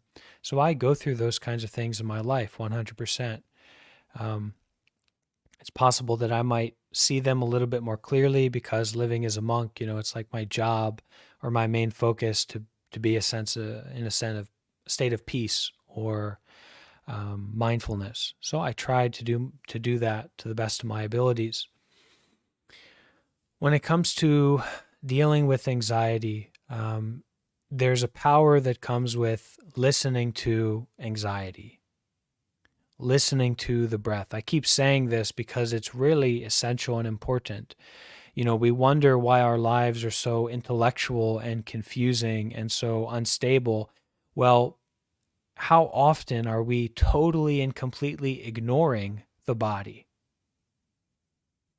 We're not giving any attention or presence or sincerity to the breath, to the heart beating, to the body being. We're not listening to it. We're not aware of it. And so then when a situation does come up and the body gives us a response and kind of grabs our attention, now we're freaking out. My heart's beating fast, and we get into intense thinking and struggle. So as a way to ameliorate or to heal anxiety, especially from these past traumatic experiences that destabilize the relationship that we have with our bodies, practice actively at certain points when you feel safe to do so, when you feel relaxed to do so, to listen to the body, to attend, to give your attention to the heart beating, the lungs breathing, the sensations in the body, the overall sense of having a body right now. I know that everyone here, unless there's some kind of, hidden enlightened person among this audience, right? Everyone here is deeply attached to a particular story about their lives. For me, most of all, right? I'm a Buddhist monk. I'm here giving a lecture, what have you, right? I seem to have some advice to give, whatever. All right, I'm attached to that idea. I've got to be in some sense, right? And the same with everyone here. You have a job, you have a past, you have a future, you have likes and dislikes, and this whole story of your life, right? How often we listen to that and give our full attention to that. Well, how about your breath at this present moment? Is that essential? Is that precious? Is that valuable? Is that something that should be listened to? Is it at the core of your life right at this present moment, your breath? It's at the core of my life, I can tell you that right now. If someone were to come up to me and also to come up to anyone here with a bar of gold and offer you a bar of gold and say, you can either have this bar of gold or you can take your next breath, right? So to listen to the breath, to be involved with breathing, to just sit and relax and lay down or take a rest or sit in the shower with the lights off and the water running over us and just listen to our breath, just breathe, just attend to, just be aware of breathing as it's flowing in and flowing out.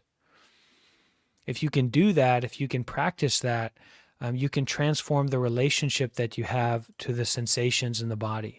And you can also heal a lot of that, those past traumas that have come up or have stuck out in your life. Okay? Thank you. Yeah. I would like to add that the things that helped me the most in my journey were first to meditate, like you said, paying attention to the breath and also making it more subtle, thinking longer on each breath, so on. And also in terms of yoga, the practice of pranayama, which is precisely breathing exercises. Those two things have been the ones that have made the most impact in my life. Thank you. So let's go now to ill specific. Do you have a question?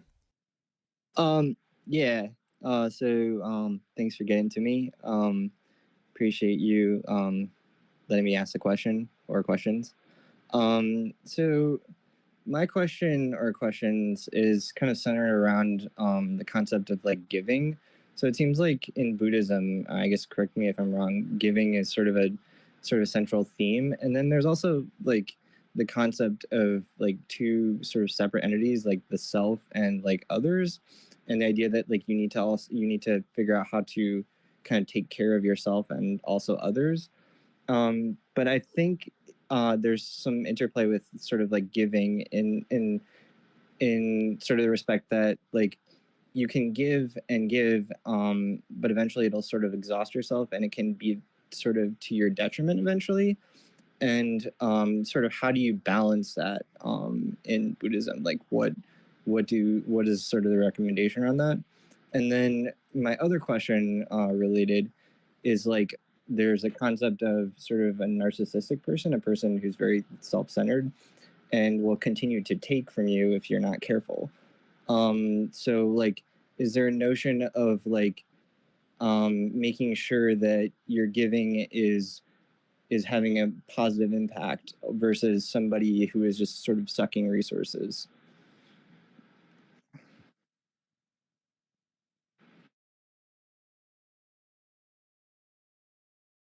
The emphasis in Buddhism when it comes to generosity is not about getting something in return, and it's not about fixing people's problems or outside situations. Rather, it is about untangling the knot of self-fixation and self-attachment, okay, craving and aversion. We have this idea in Buddhist philosophy that the cause of our suffering is that we're craving for this and we're pushing away from this. We are averse to this. And because of this, we're caught in a constant state of suffering, okay, a constant state of worry and desire. So this practice of generosity is to untangle the knot. If you find that you are giving so much that you're becoming unsettled, suffering, confused, then you need to take a step back and kind of be aware of what you're doing. You know, it doesn't take a lot of wisdom or like special understanding to live in a skillful way. It's more that it takes your presence. It takes your willingness to show up and attend to your body and mind and reality in your life at this present moment. This is where life exists, okay? This is where death happens. This is where birth happens. There's no other place where your life is going to exist.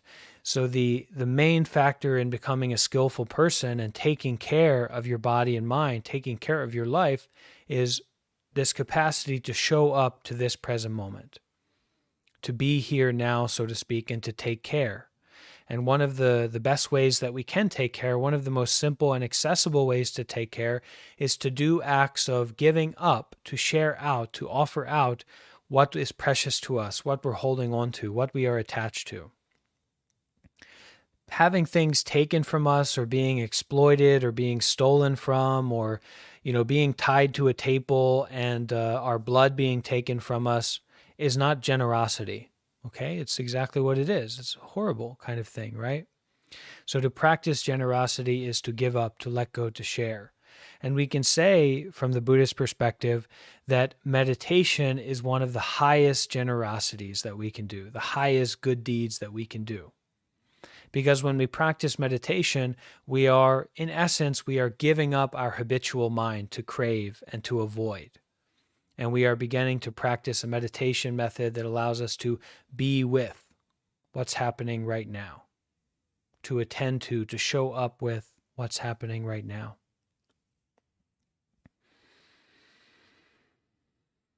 So at this point in our lecture, we have been going for maybe a little over 2 hours that we've been having this lecture now. And I think it's a really nice time for us to kind of transition into a little bit of a practice. So to do some meditation together. Does that sound good for anyone here? Does that sound all right?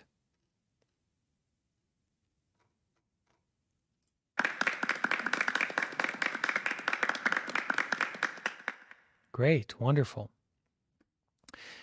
So for those people who do want to follow along, it may be helpful for you to watch through the YouTube so that you can see me as we practice meditation. I'm going to give some guidance for posture and things like that. So if you go to the comments, you'll see a link to the live stream, and you can see me live on YouTube, and we'll meditate together. So I'll give a few moments for people to hop over to YouTube if you like, if you want to join for the guided meditation, kind of introduction to meditation. It won't take too long. And then also probably some people would like to leave because they don't necessarily want to practice meditation, but are more just interested in the Q&A portion. So take a few moments for people to come to terms with what they want to do at this moment. Okay? Great. See a lot of people joining over on YouTube. That's nice.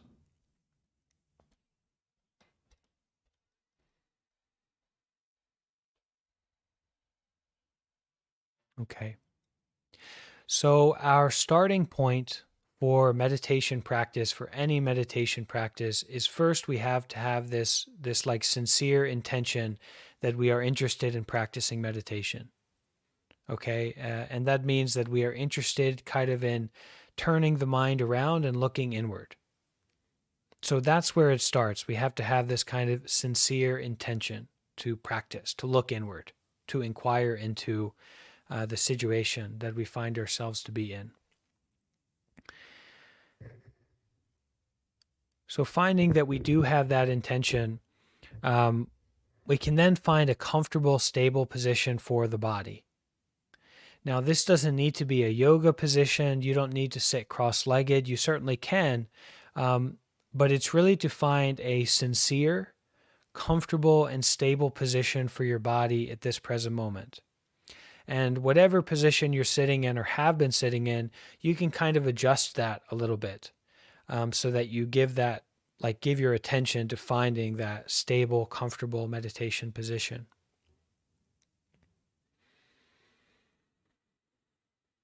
So as you find that place to sit your body down,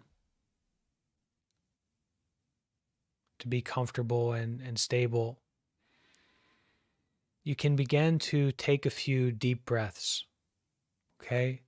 And as you breathe deeply, as you take these few deep breaths, really bringing that sincerity and that intentionality, bringing the mind home to the body.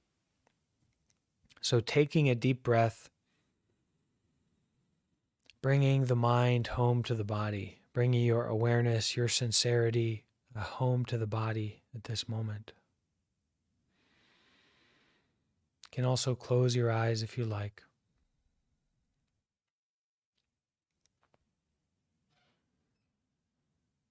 And begin to kind of notice or watch or follow, be aware of this experience of breathing that is really essential, really precious and important, right?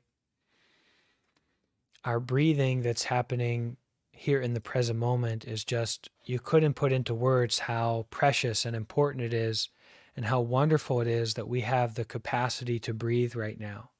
So recognizing that, kind of give your real sincere attention and presence to the breath as it's happening. Give your full attention to the experience of the breath as it is flowing in deeply, coming in through the nose, into the nostrils, down through the head, into the throat.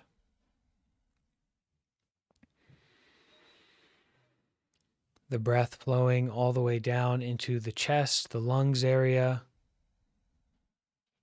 and even down into the stomach.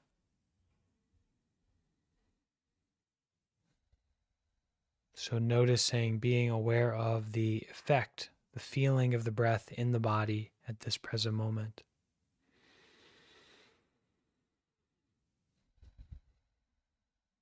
Just following the breath as it flows in and flows out.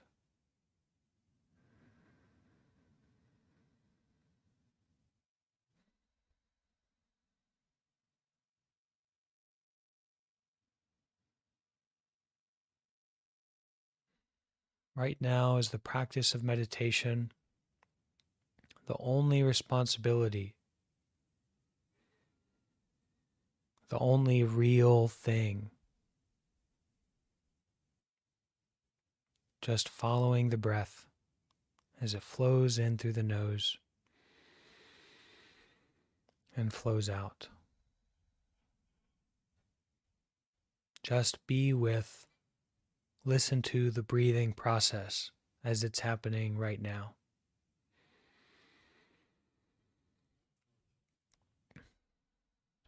Sincerely breathing, sincerely following the breath as it flows in and flows out.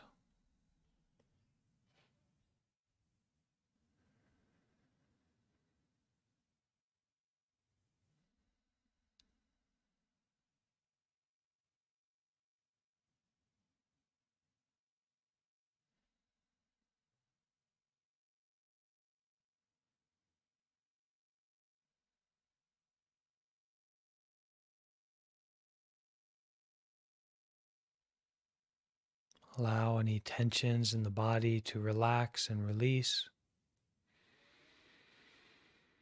Allow this habit of mind to seek out activity, to go somewhere, to do something.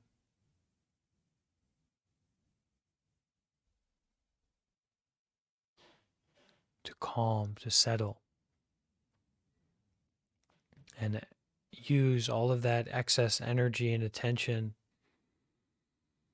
to just breathe sincerely, to feel the breath, to listen to the breath, to listen to the body at this present moment as the breath flows in deeply and flows out.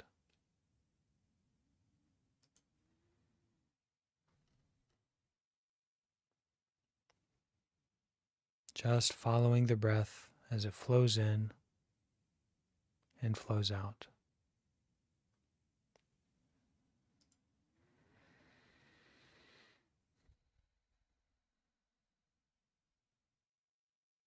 We may become aware of an uncomfortableness, of a difficult thought or idea, just to notice and offer our listening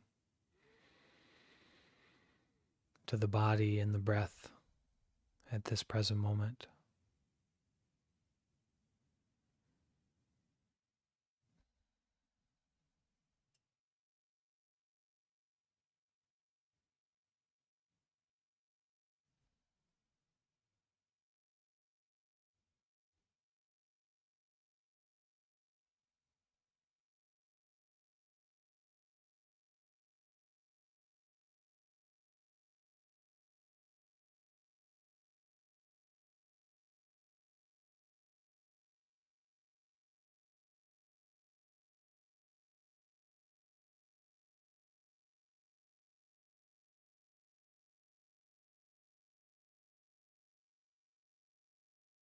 Just sit, just breathe, just be aware.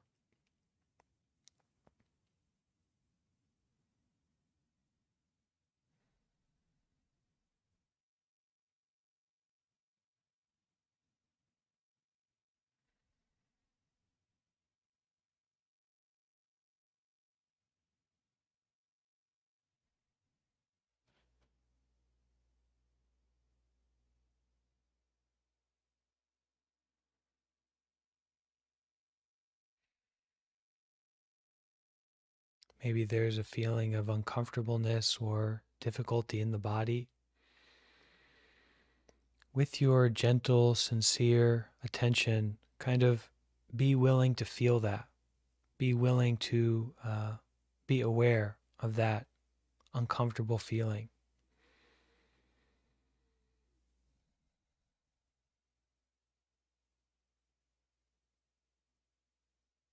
Just sitting, just breathing, just being aware.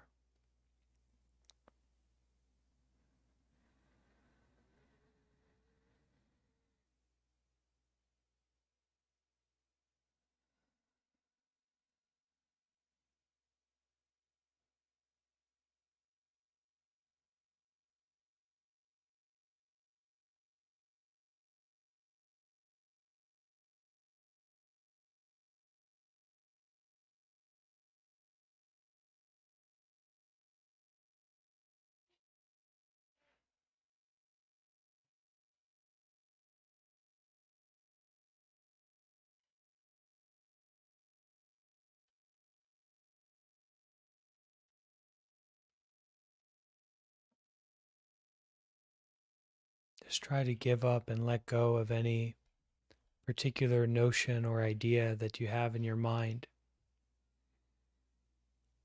and instead give your attention to becoming more aware of the breath, the body, just listening to the heart, listening to the stomach, listening to the body that's sitting here right now, without judgment, without trying to control, but just listening, just attending to, just showing up to the breath and the body at this present moment. Breathing as deeply as you need to. Bringing that scattered, complicated mind, stressed mind, home to the body, home to the heart, home to the lungs.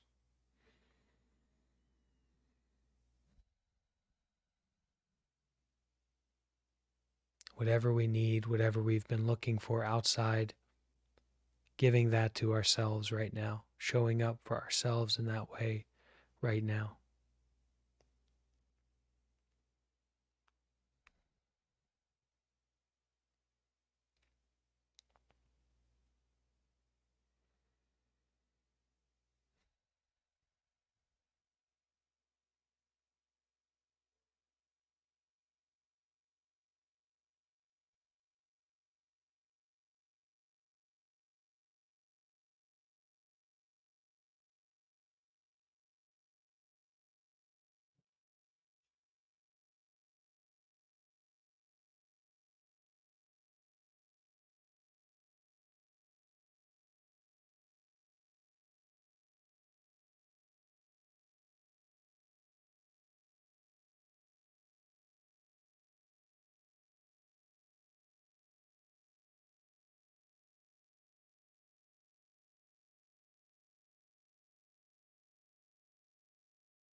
Just enjoying this practice of sitting here, breathing and being aware. And from this sense of a deepened mind and an opened heart, together we can practice a few affirmations, a few phrases of loving kindness. So simply repeat after me and direct these words towards yourself, towards your heart, your body, your mind at this present moment. Okay, repeat after me. This is called metta meditation, loving kindness meditation. You can follow along and repeat after me.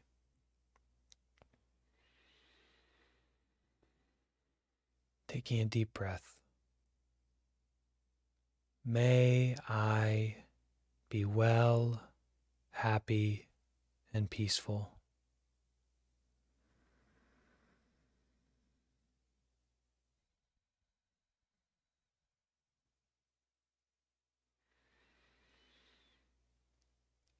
May I be free from hate.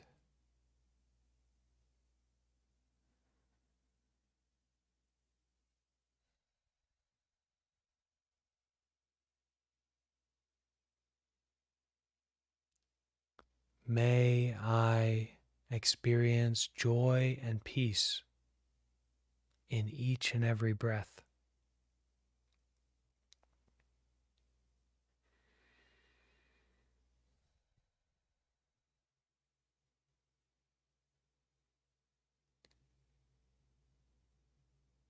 May I experience joy and peace in each and every breath.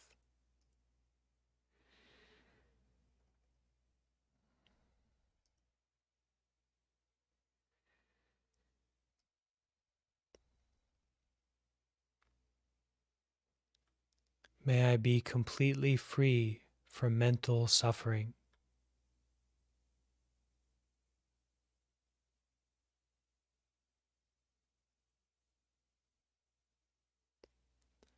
May I be completely free from physical suffering.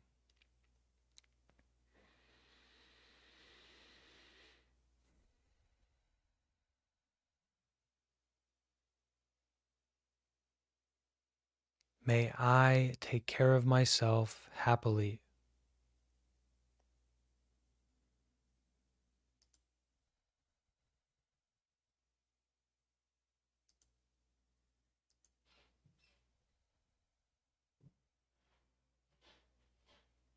May I be free from danger.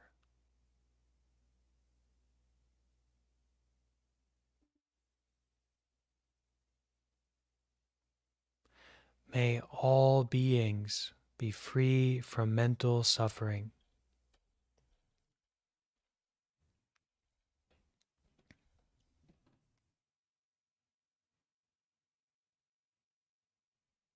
May all beings be free from physical suffering.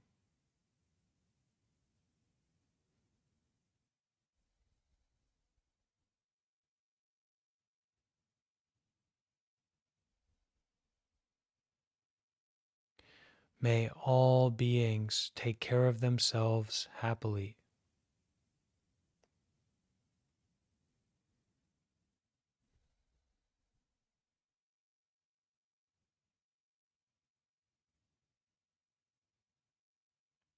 May all beings be happy.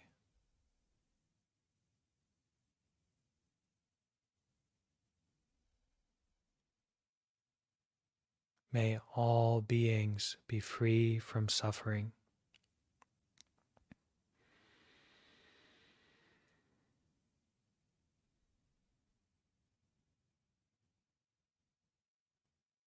May it be so.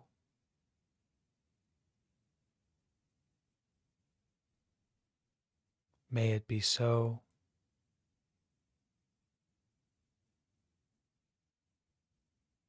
May it really be so.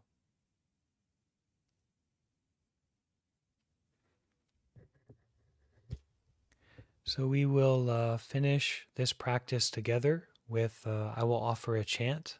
So kind of a Buddhist chanting. Monks are known to do a chanting and things like that. So I will offer for everyone a Buddhist chanting, and then that will bring our live session, this live event, to a close. Okay. So this chant will be just like the words that we just went through, this loving kindness words and practice that we just went through.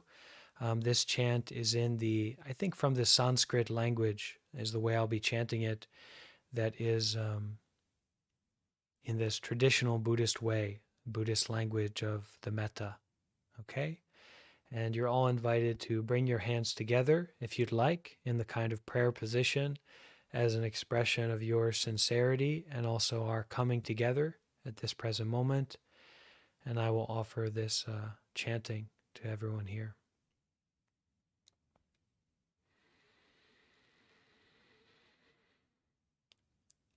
Avero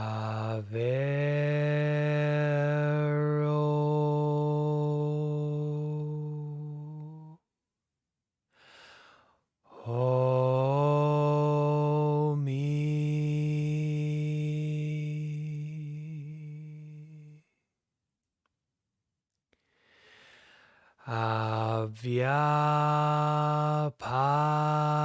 Avyapajo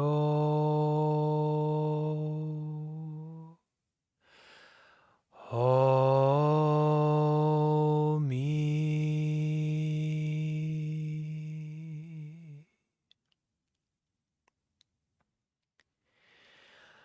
Aniko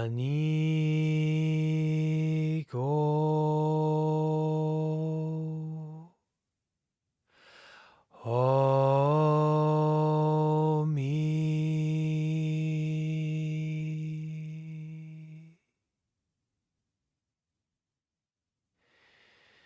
Sukhiyatanam Pariharami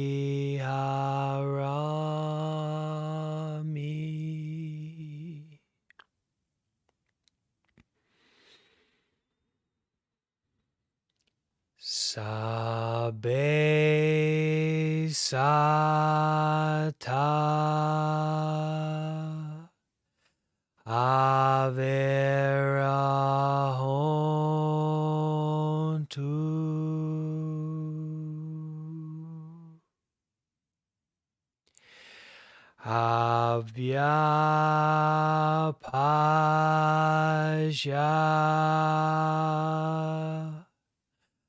Hontu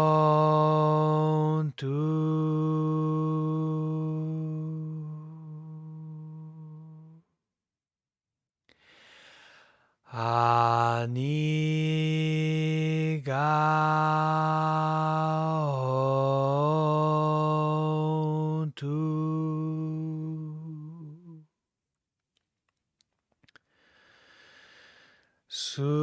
Sukhiyatanam pariharantu.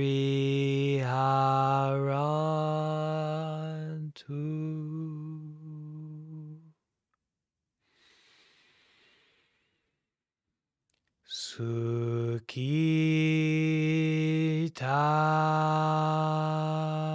hota.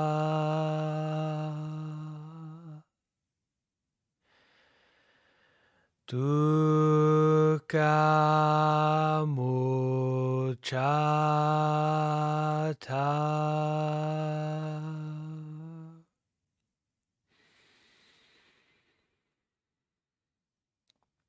Sadhu.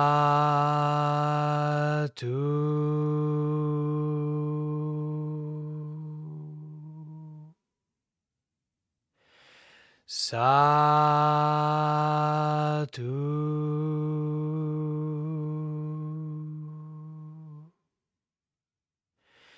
Sadhu.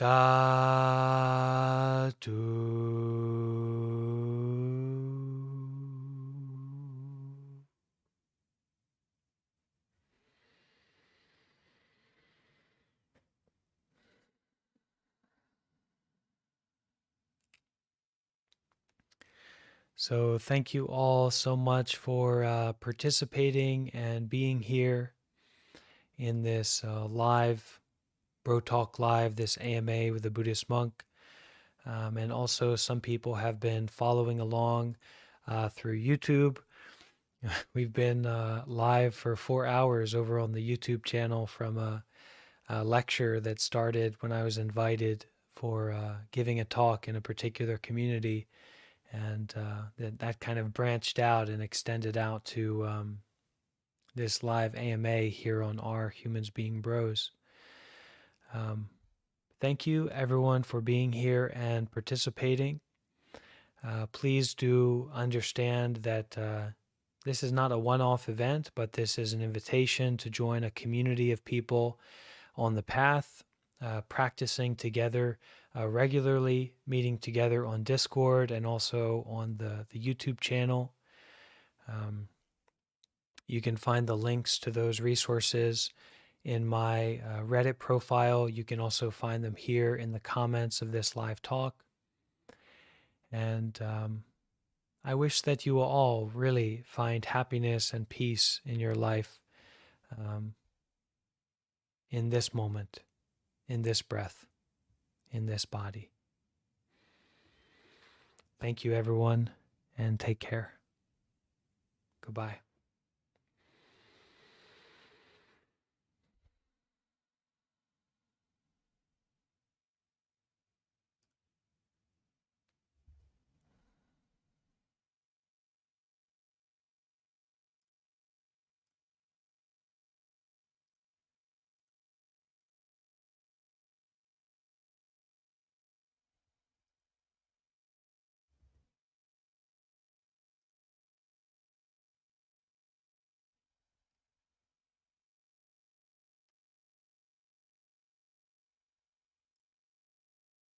My joy's like spring so warm, it makes flowers bloom all over the earth. My pain's like a river of tears, so vast it fills the four oceans. Please call me by my true names so I can hear all my cries and laughter at once, so I can hear that my joy and pain are one. Please call me by my true names so that I can wake up and the door of my heart could be left open.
joys like spring, so warm